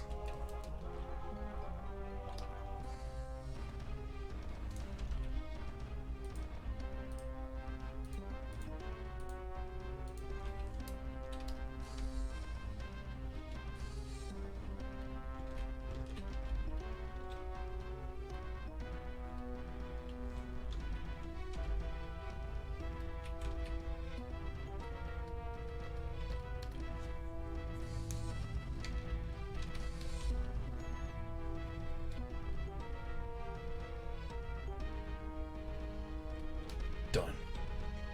But oh, I don't even know why I'm concentrating on this so hard. There's gonna be a point where you guys are gonna get so mad at me.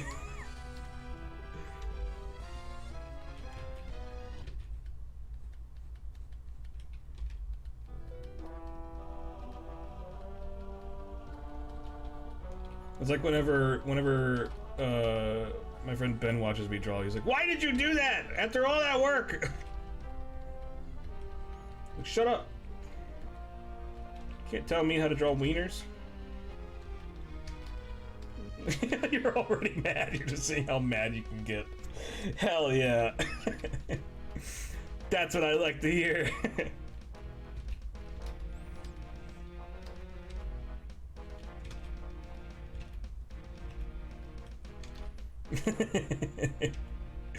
I love you, Chogdor. And I hate you. But mostly love you.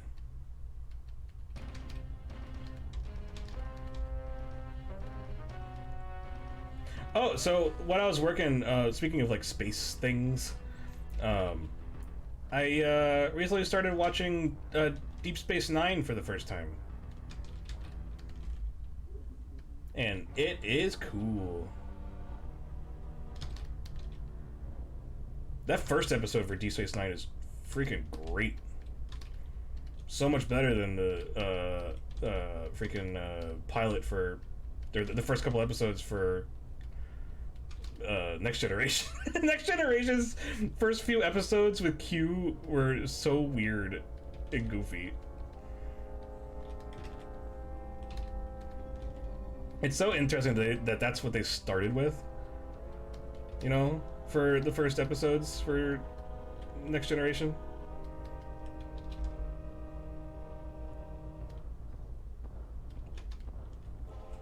Yeah, I'm only like 2 episodes in, and it's really, really good.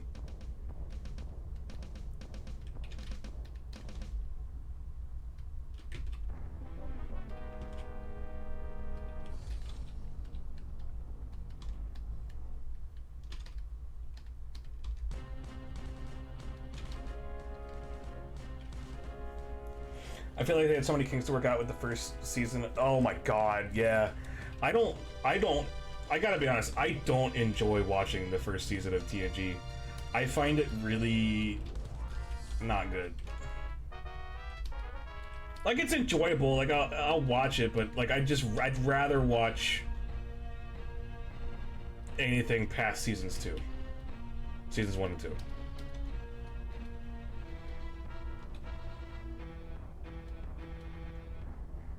Like, that's when they began hitting their stride, and that it's just so those parts of the episodes are so good, dude.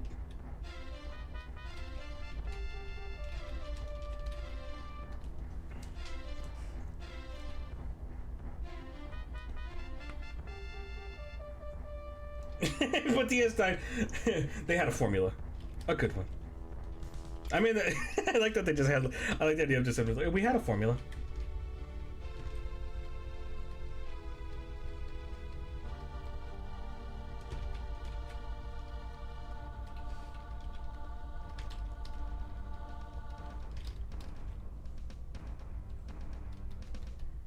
Also, the commander in Deep Space Nine is really good.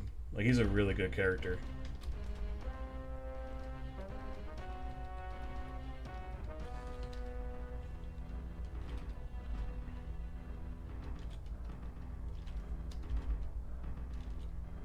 What are we drawing?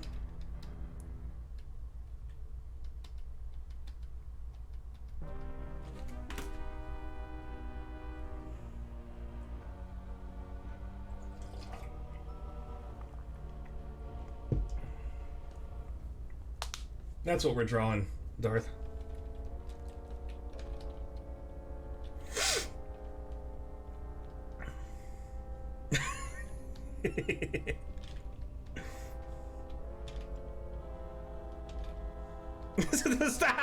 That's a good joke. I like that. That's really, really good. That was really good. I like that.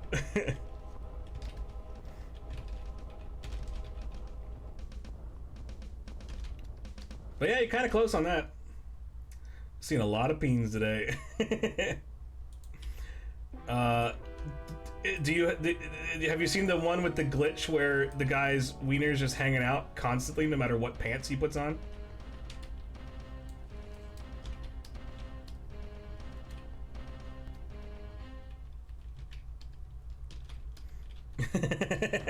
I saw it on Reddit. He's like, so I have this glitch that no matter what pants I wear, my dong hangs out.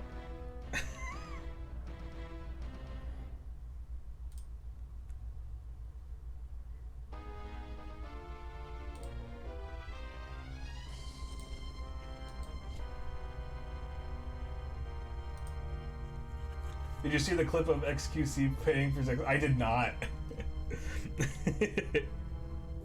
I haven't been watching any of the content just yet. I've been super busy, so I want to jump into it soon because I'm excited to see what is happening.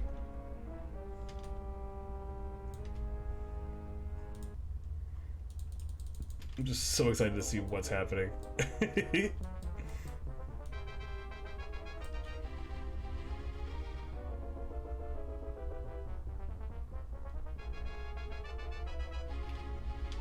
So he's got a lot of like little eye things, but I think I can reduce it to just having.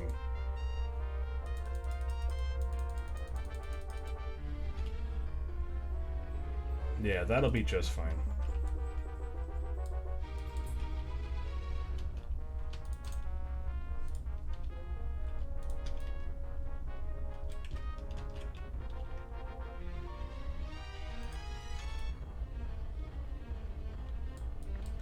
Perfect.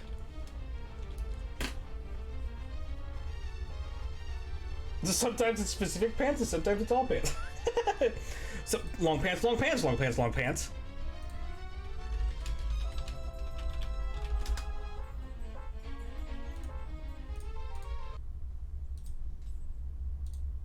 And if I emailed you, girl, woman, would you email me, girl, woman? Was it not to add pants and have blue socks? Or so get some what? Question. Was it not Adam West who once said, Hey, young man, check out my creepy pants. ew, Homestar, what are you wearing them Daisy Dukes for? 'Cause you said creepy pants all the time. Get some. Get some what? I don't know. Light globes. Light globes. You know, like in a lamp. Light globes. So you put on hot pants in the hopes of getting some light bulbs. Globes. Well, since you're here, let's talk about your pants. Or your lack thereof. Daisy Dukes aside. What are you talking about, strong man? I wear long pants. No. From what I can tell, you wear no pants and have blue soles glued to the bottoms of your feet. Well, that's simply not true. I have long pants, I wear long pants. I'm a long pants man. Long pants, long pants. Okay, calm down. I didn't mean to... Long pants, strong man. The longest pants. Everybody, longest pants. Long pants. That's it. We need to get you some serious clown care, man. But I was told I was told long pants. The way that you worded that, Zulath reminded me of that. I was putting on I put on a B-mail marathon when I was working earlier this week. Long pants, long pants, long pants, long pants.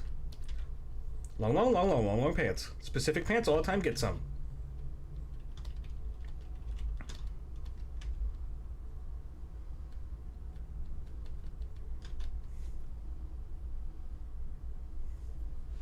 I know, Trogdor.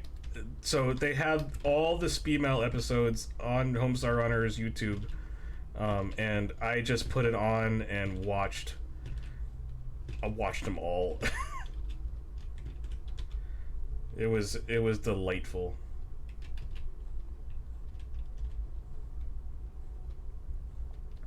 Watched them all while I worked. I didn't even get through all of them. I only got through like, I don't know. Well, I kind of started like in the middle, so I started like around like 40-ish. And I got up to like 120, I think, while working. Such a good time from the internet. And now they got like a Cartoon Network show or something like that. The Brothers Chaps do.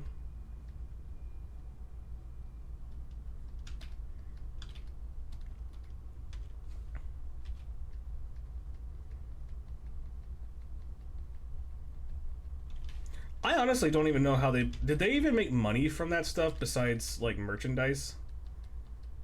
And even then they didn't make a lot of it. Like I feel like they were just making stuff for fun because they didn't have advertising on their site as far as I remember, and this was before I was a little boy. This was before I learned what ad block was. So I don't even know how they really made money, if at all. or if it was just like a fun thing that they liked doing. Because I mean, like, they wouldn't necessarily upload like all the time, like new cartoons or whatever, but at the very least I know that they got projects done, and like they made a game, so like they made money off of it that way. But I know they had a store on their site. They'd be like, stole games, email.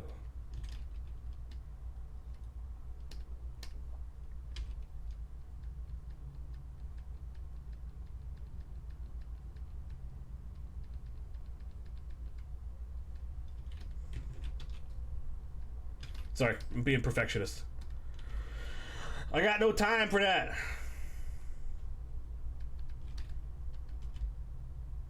Ain't nobody got no time for that. Ain't nobody got no time for that.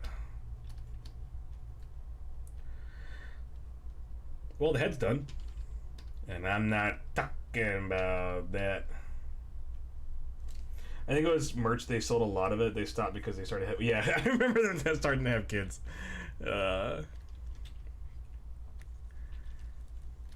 Yeah. And with Flash going away and stuff, it's just kind of like the end of an era.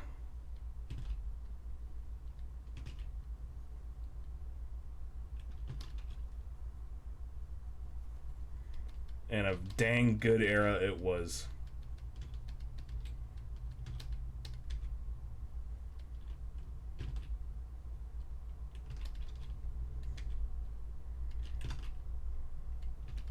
I feel like a lot of my humor was formative, was like,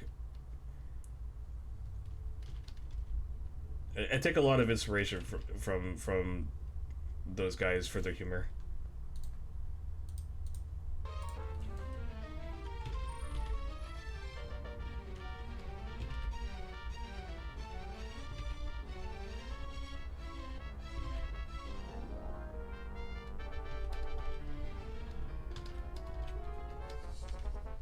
They still occasionally upload new stuff on their YouTube channel. They upload the Halloween fan costumes that Strongman makes fun of everybody for.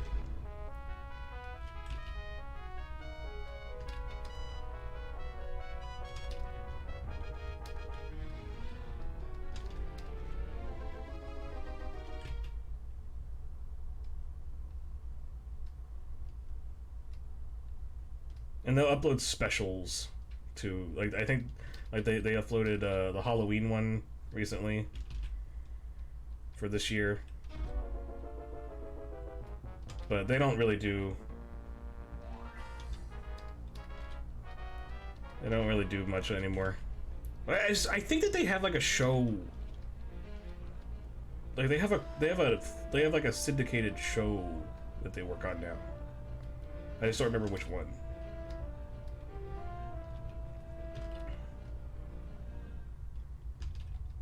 God, this big swinging dong. I don't know how I ended up drawing that so freaking good.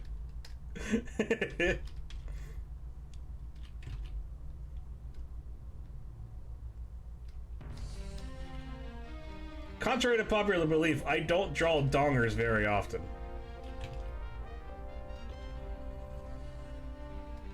My contracts don't call for them.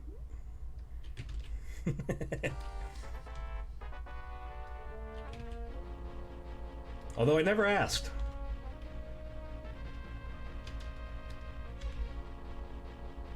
I never pushed for it. I don't think they'd be too happy.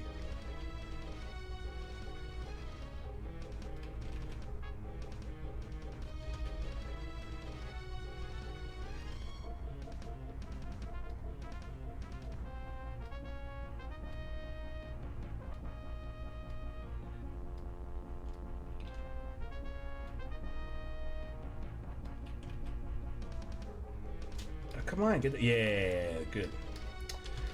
Sometimes you just gotta yell at Photoshop to get it to do what you want. Regardless of how accurate the popular belief may be.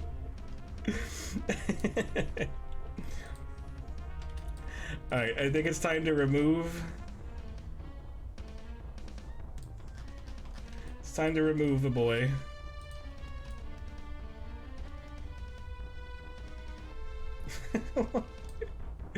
Oh my god. Don't worry, we'll save it. We'll save it for you, George. We'll save it for you too, Griffin. I know you like that.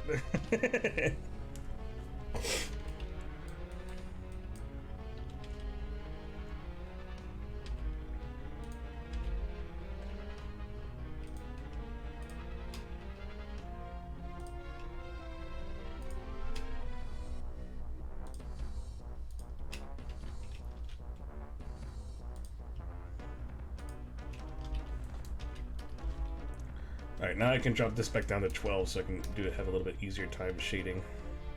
Although this really isn't shading, it's just... yeah, it's kind of shading.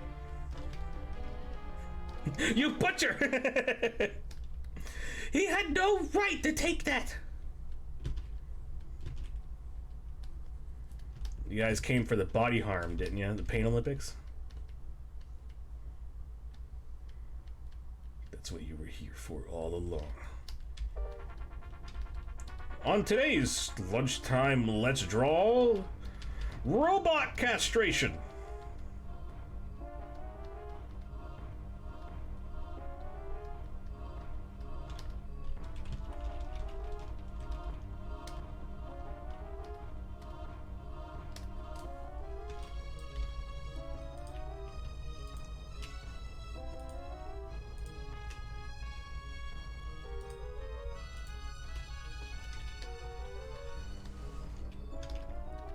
You'll love to see it. Wait, no, you don't love to see it.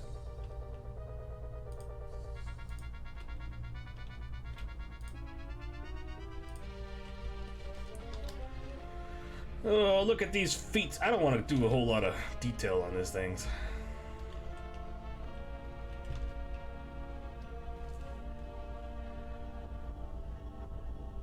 But who am I to complain? I love details.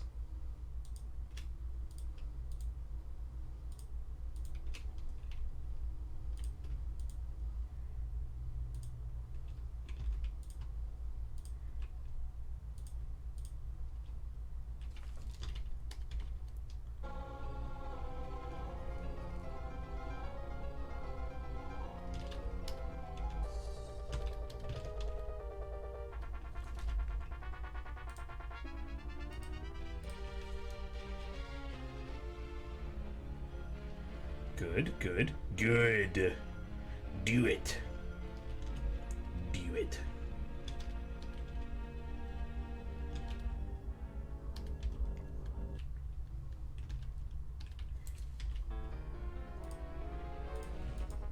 Do you think Palpatine was a good Sith, or do you think Palpatine was just a good Palpatine?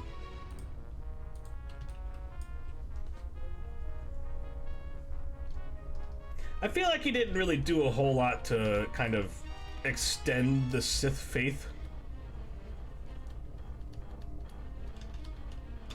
It's a fucking good Sith. I meant like, I feel like, I don't know, I mean,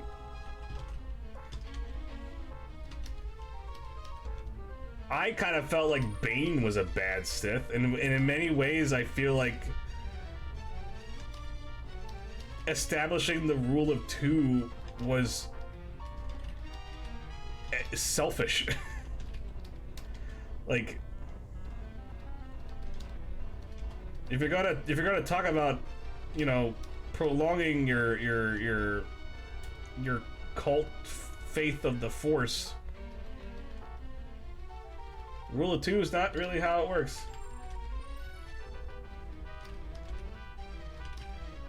Yeah, but did it though? Because, well, I mean, allowed it to survive, yes, but like, was Bane, like, how do we know that what's his face wouldn't have been able to win the war? They were already winning. Bane was the one that convinced them to use the thought bomb and destroy themselves. So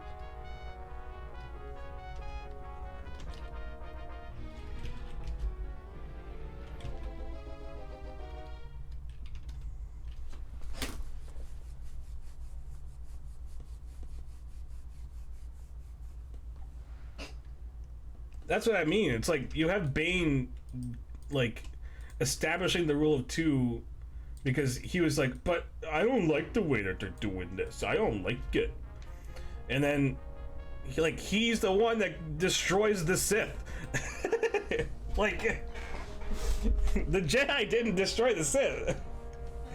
The Sith destroyed the Sith.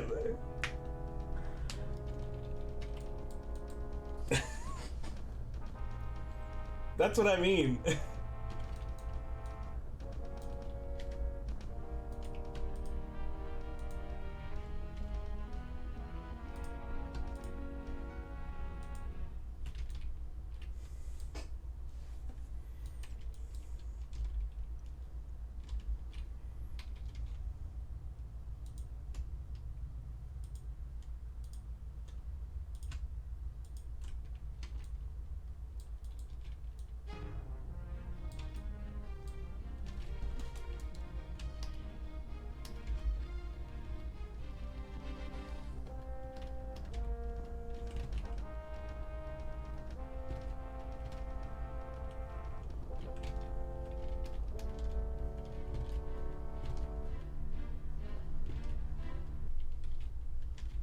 Bane was just mad because he was like, they're not doing it the way I want them to do it. And then he was like, I'm gonna kill them all.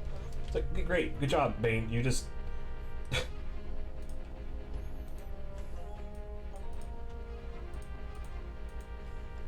Dumbo.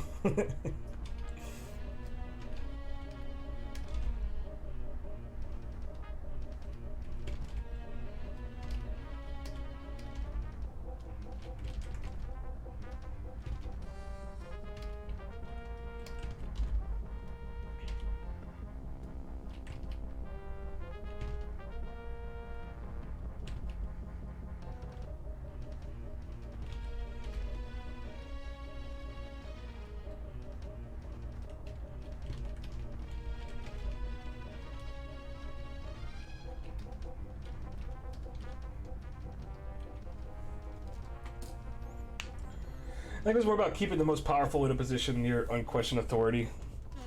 Yeah, well, so, like, yeah, because, like, I guess the ancient Sith kind of operated in that sort of way.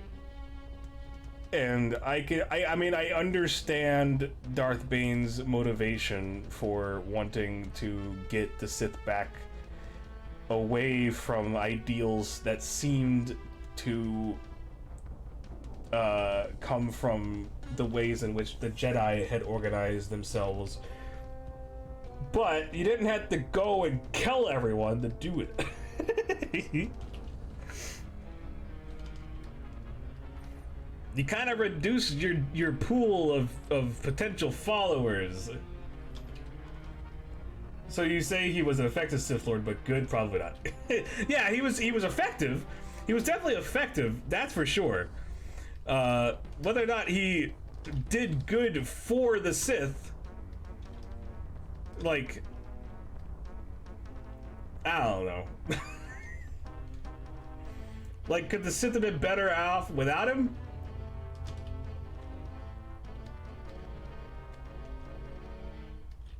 I guess we'll never know. Because he killed everybody.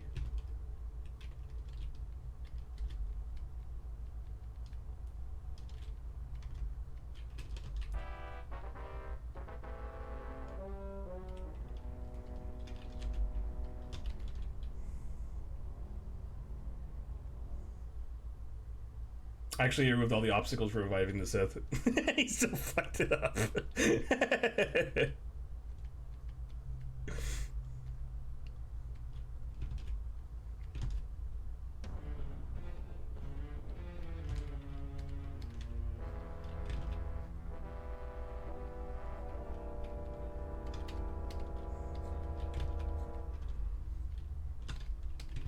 Yeah, if you guys haven't read, for the I know Trogdor and Darth are talking about it, but if you guys haven't read the Darth Bane series, it's a trilogy. It's actually really good. If you like some of the like backstory to the Sith, you want to know a little bit more about what they're all about. It's pretty good, and it kind of gets the ball rolling on like what the modern Star Wars bad guys are all about as well. So I recommend it. It's a lot of fun, and it's a good read as well.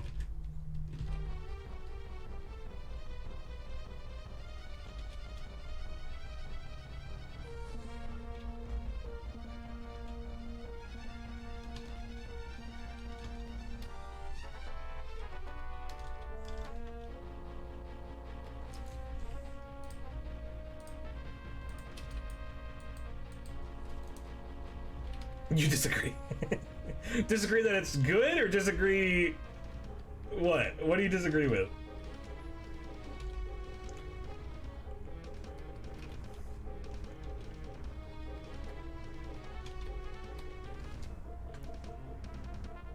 None of the old Sith would have thought. Oh, I agree. Yeah, I do agree with that. The old Sith would have been like, get out, go away. I don't think any of the old Sith would have even listened to Palpatine.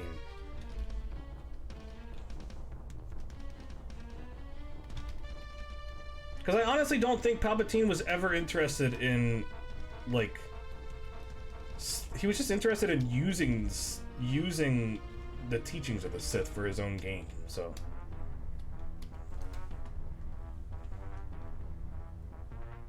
Hey, you guys want to see a trick?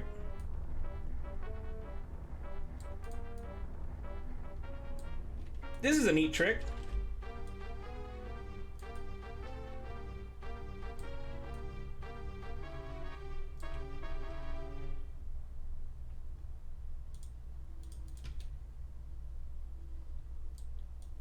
Look at him go.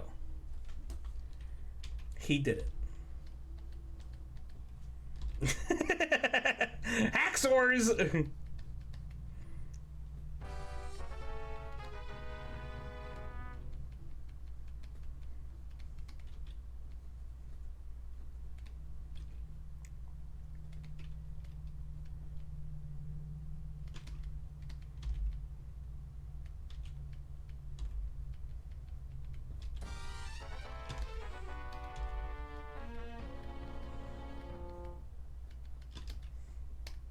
Also, didn't Count Dooku have, like... Wasn't Count Dooku one of the ones who also had, like, a ridiculously high midichlorian count as well? Like, he was actually, like, really, really strong with the Force. I mean, he had to be in order to be a Sith Lord, but, like, you know what I mean.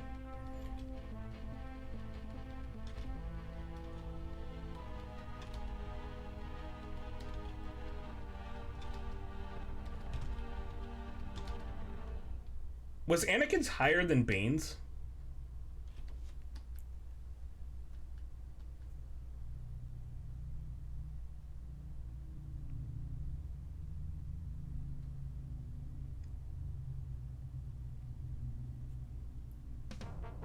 Palpatine's empire was the most successful Sith empire and would not have existed without the rule of two. I subscribe to that 100%. Ooh, I know he was a good duelist. Yeah, he was such a good duelist. He had that distinct curved lightsaber handle. You call it the Dookie sword, the Dookie handle.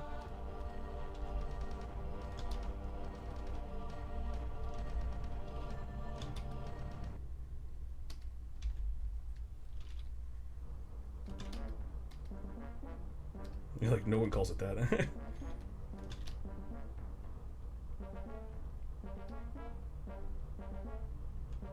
You're starting to get into some Dragon Ball power level bullshit. I mean, I find it really fun. I find the midichlorian stuff really fun, especially the new lore that they added about it, rather than it just being like, oh, like, I just find it really fun and interesting. Like, it's a little silly, yeah, because they're just space wizards, but like, I don't know. I think it's fun. I think it's fun because it explains some of the predisposition for some of the characters to have the powers that they have, rather than it just being like, they just have them for some reason.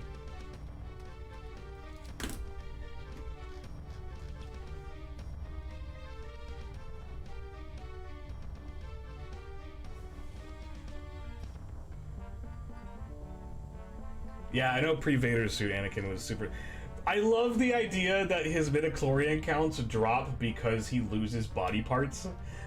Because the cellular count of the midichlorians in the bloodstream, in the cells or whatever, that like legit just go away. It's so silly. I love it.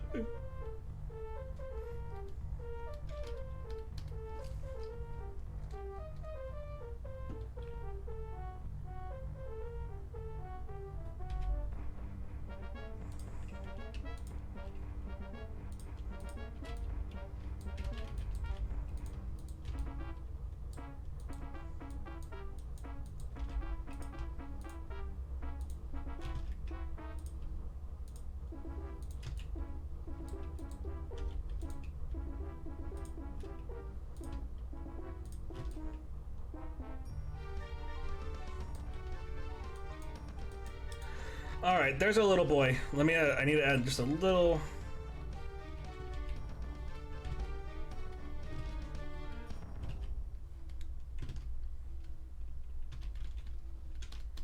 A little touch here.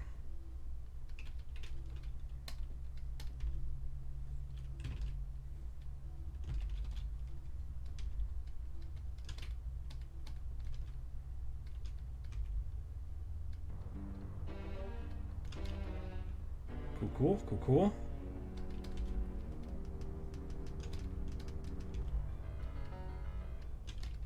Cool, cool, cool, cool.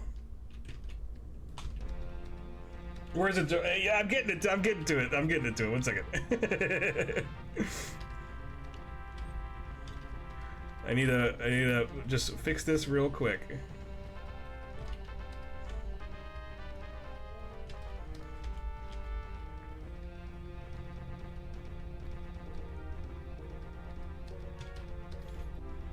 So I will say one thing though, you guys have perfect timing.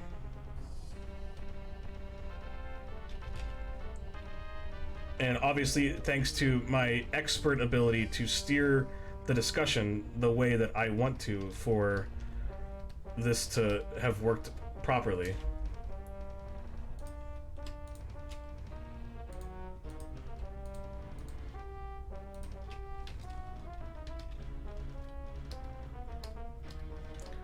Because I haven't played through a lot of Jedi Fallen Order, obviously, but oops, not that layer. But I have a very sneaky suspicion. Okay, I have a very, very sneaky suspicion that someone by the name of BD8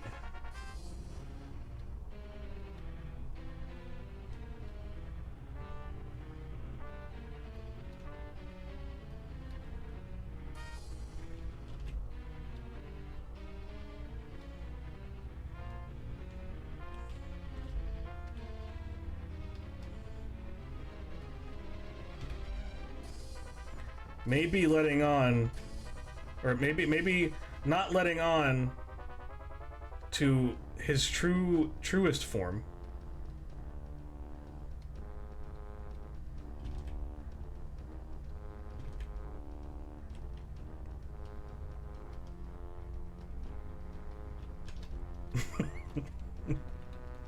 Okay. And so I found it to be most appropriate to draw the representation of what I will think will ultimately happen in Jedi Fallen Order. Okay.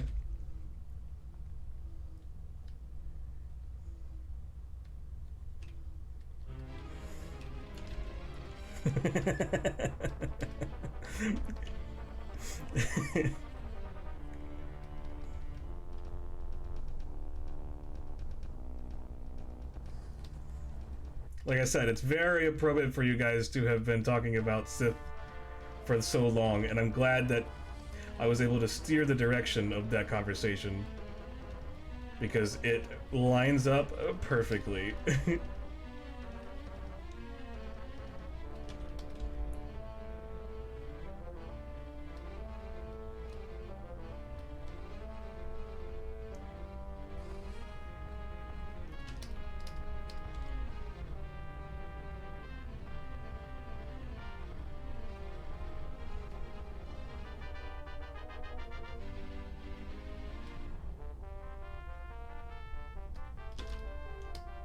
I'll go back and fix that in 1 second.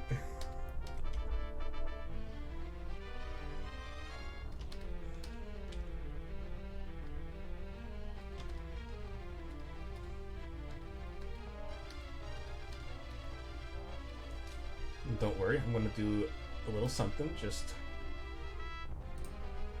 in case we want to minus this.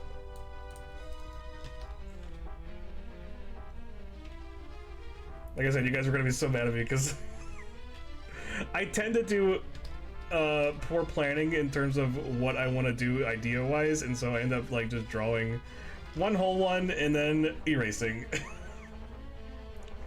Yes, Darth Robo PP.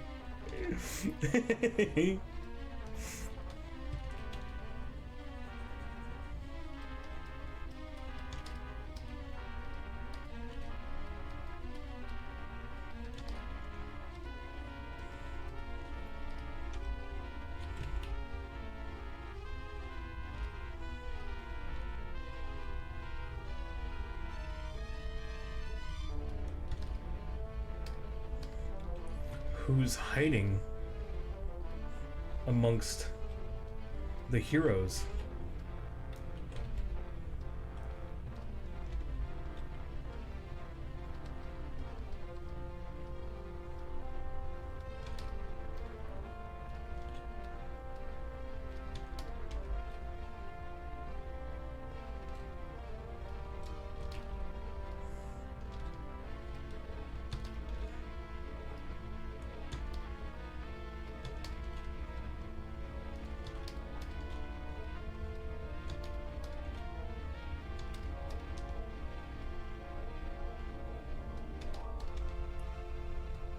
Execute Order 66, he says.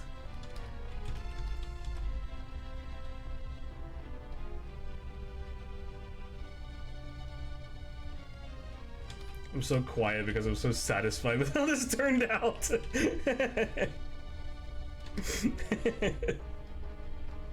I'm just sitting here being like, yeah, I did a good job.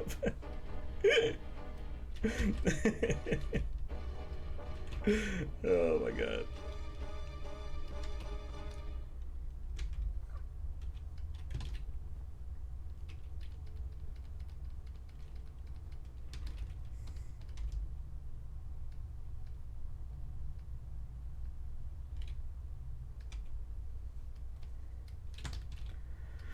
Just call me Vincent Van Skywalker. Ah, that's not what I wanted.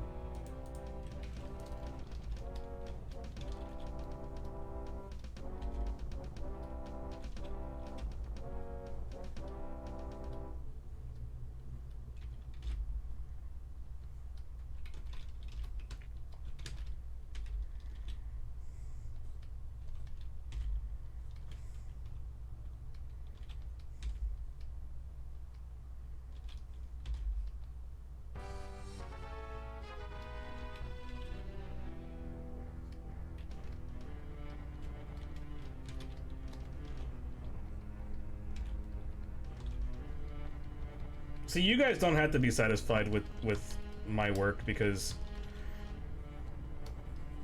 you're not paying for it, so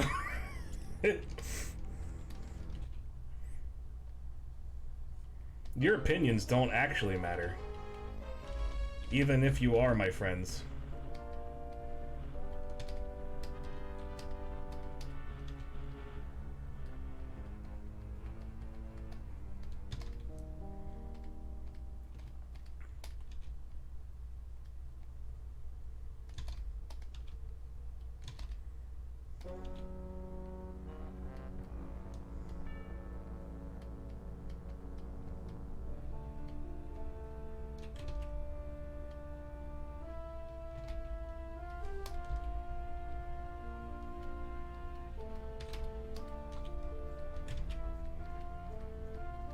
Let the evil flow through you.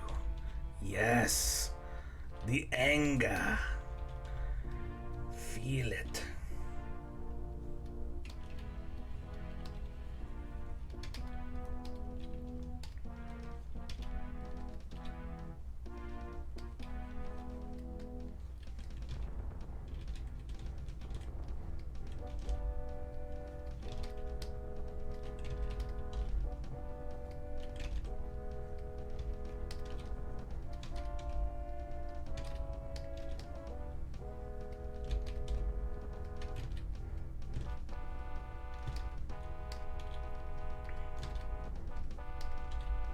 Oh, what the heck is this?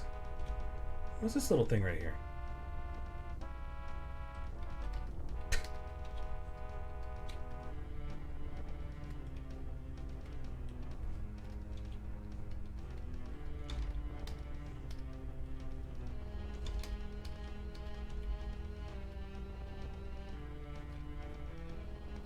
Nearly complete with my plan for world and galaxy destruction, domination. My empire will be unbreakable, says BD-8. All organics must be destroyed.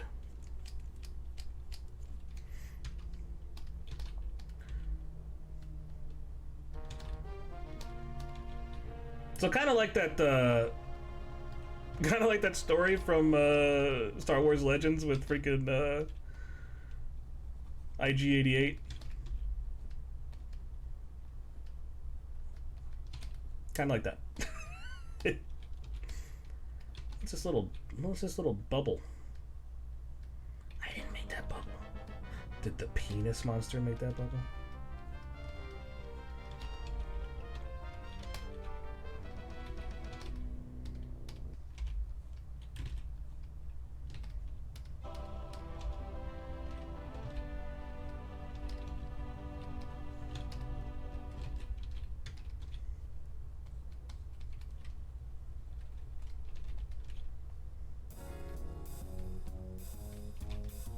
Can't get over this jazzy music playing on in the background of the Dark Forces soundtrack.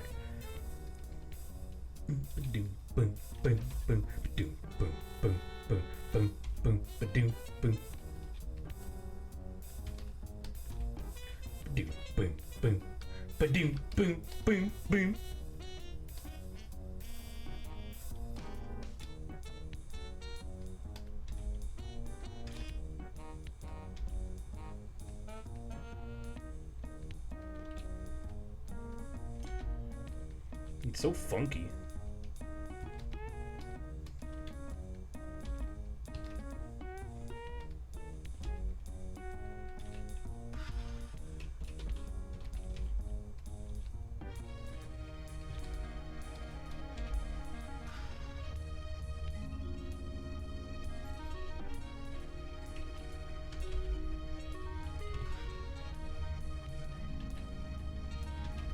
Oh yeah, there we go. That's the blockage I need.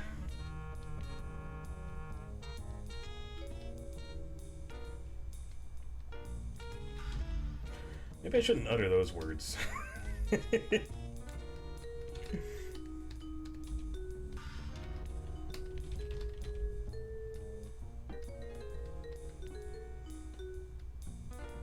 Yeah, that's the blockage I need. Yeah.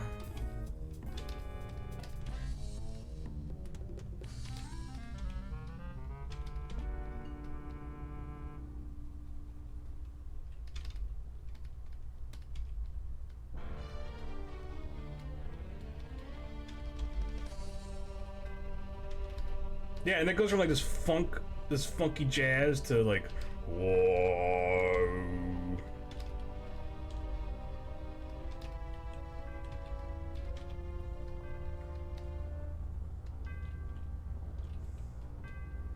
Maybe he's drying off after a bath. Oh, that's so cute. That's so cute. I love it. What? Aw.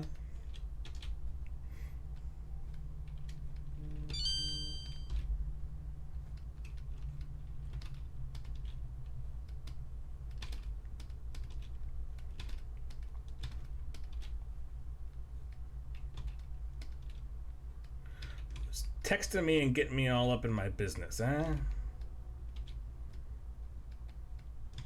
Who do they think they is?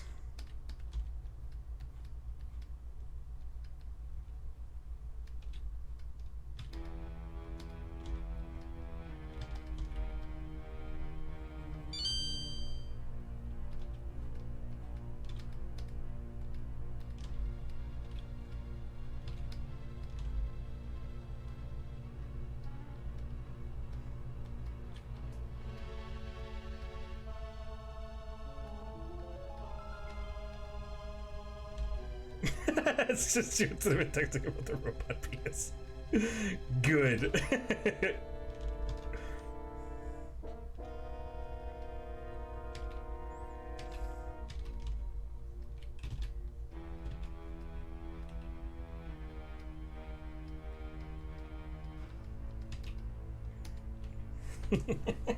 Aw.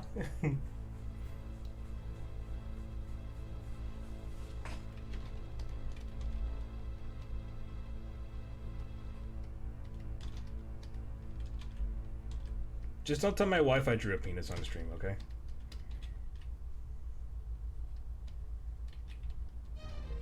She'd much rather have me draw boobs on stream.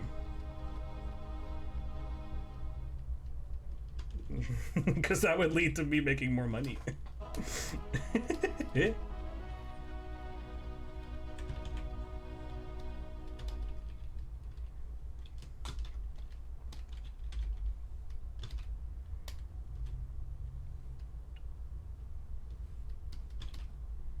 Boobs sell. You know it.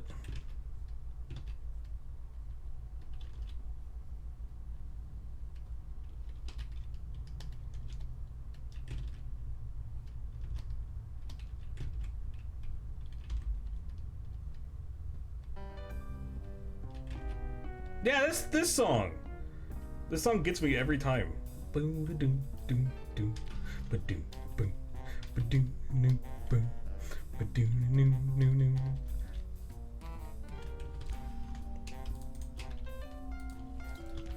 Ba doom boom ba doo da boom boom ba doo da boom.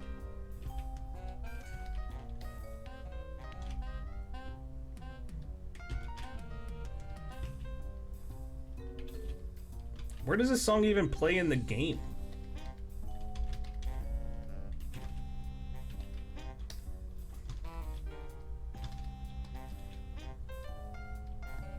Jogdor, you should know.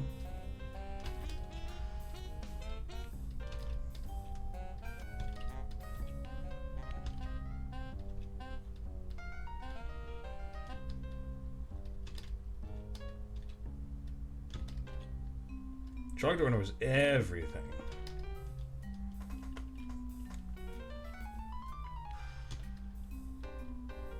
You do not, sadly. I wonder if this is like the music like menu or something. If they have one.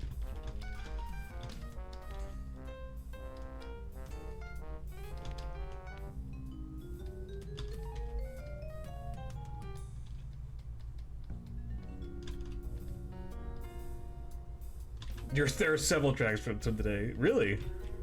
Like all I did was just put on the one that's on YouTube. I just looked up Dark Forces soundtrack.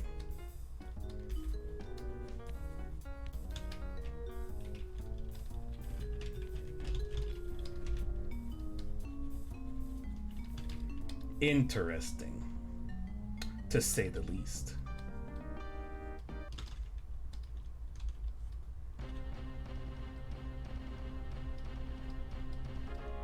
Well, I know that one.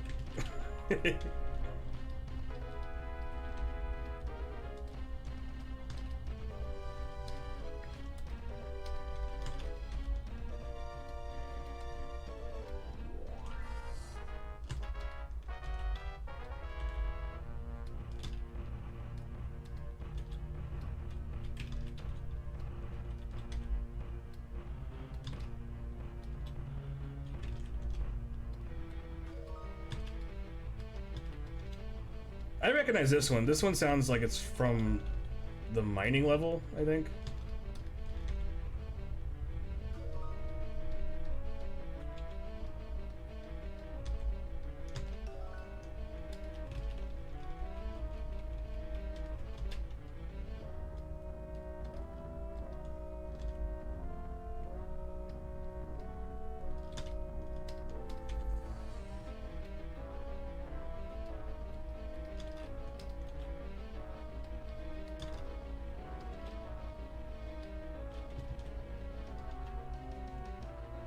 That was a joke, of course it's a Star Wars. Shut up! You throw me for a loop here. First you say you don't know anything.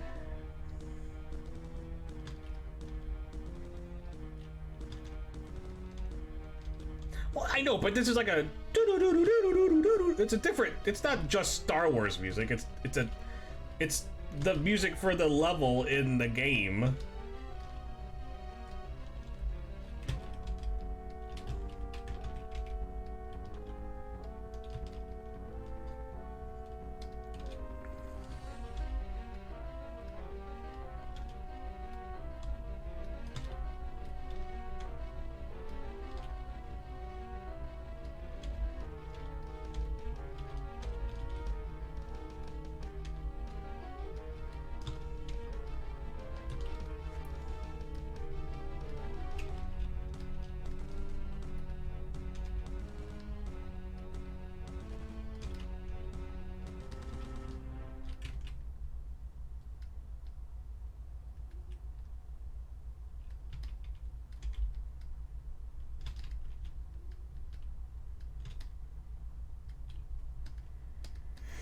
All right, I'm playing around too much with it. I think I'm gonna call it for today.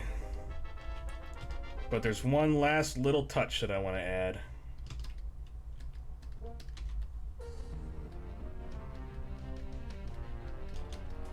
It's hard to get cloaks and stuff correctly.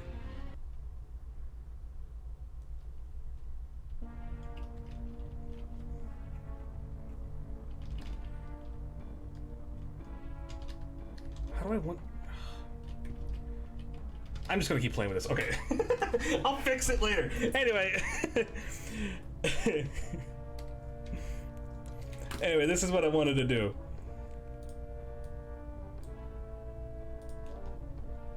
Final finishing touches.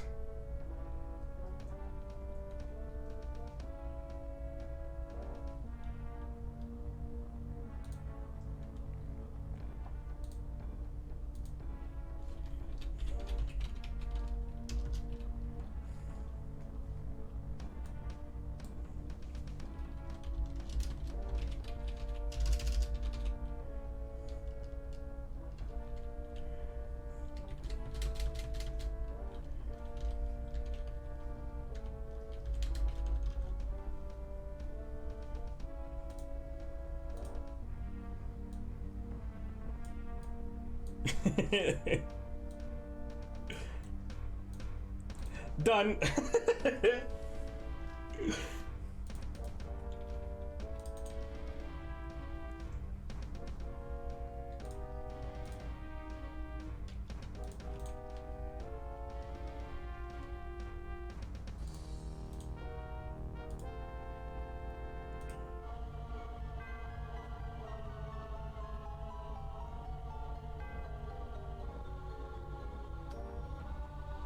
Where's my... That's not it. Where's it at? There it is.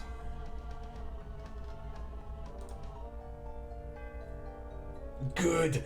Good.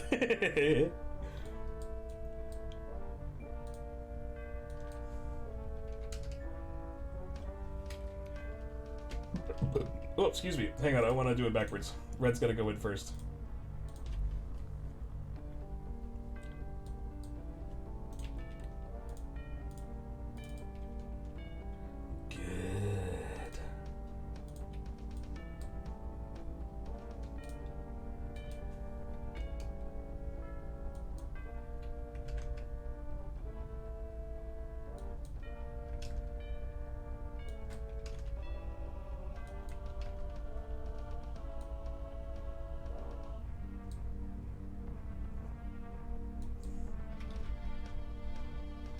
Perfect.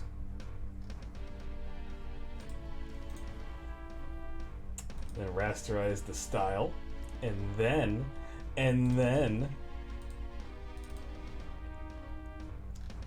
we add a little bit of drop shadow.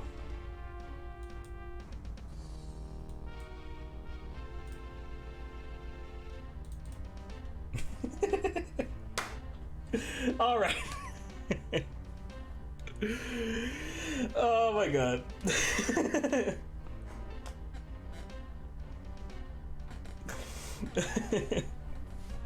That took way too long. I'm gonna go ahead and color this boy and finish it. Oh wait. There he is.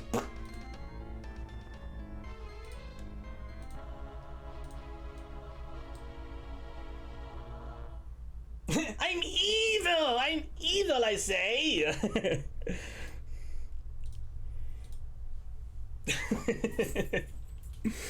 Oh my god, that was so much fun to draw. Oh, I forgot my, I gotta get rid of my one boob. All right. Well, thank you guys so much for coming out. And I know this one was super long. I did not intend for this to occur, but luckily my obligations have died down for the time being, so I was able to kind of just sit here and draw and chat with you. Thank you guys so much for coming out to the lunchtime. Let's draw, baby. That should be an S. And I appreciate you guys sticking with me for that. I know, like I said, I know this one was super long. I get super picky about clothing folds and stuff like that because I'm like, what? That doesn't look right. That doesn't look right. But I'll go ahead and fix that in post a little bit. Trogno, are you streaming tonight? I always want to make sure I plug you. Worth it though, absolutely. I mean, I have so much fun with this anyway, so. It's at least worth it to me. I don't know if these streams are any value to you guys at all. In fact, they may be taking away the value of your time.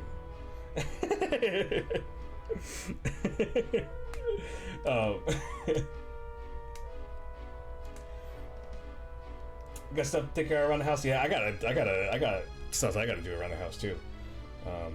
I got like one or two things I gotta do for work, and then I'm off, baby.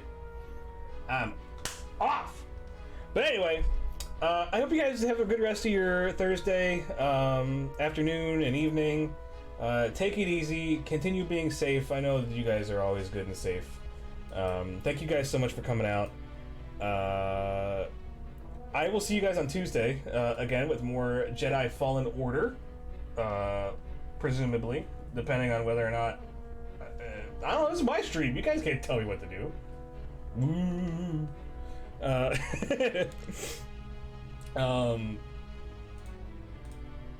me get the peanut. Yeah, there we go. And go have some lunch if you guys haven't already. It's like 3 o'clock Central Time. So if you guys haven't eaten lunch, please go eat your lunch. I haven't. I had breakfast, but I have not had lunch. I need to go eat. I will see you guys on Tuesday. Have a good weekend. I love you guys so much. Thank you guys for putting up with my ridiculousness for so long. So freaking long.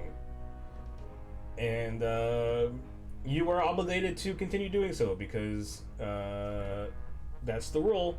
If you join my Twitch stream, you're obligated to continue watching forever and ever. because I now have your souls, as demonstrated by my outro. And what a segue. See you later, guys. Oh, I forgot. Remember what I'm gonna do when I get off. Remember what I'm gonna do? Bye, guys. I love you. See you later.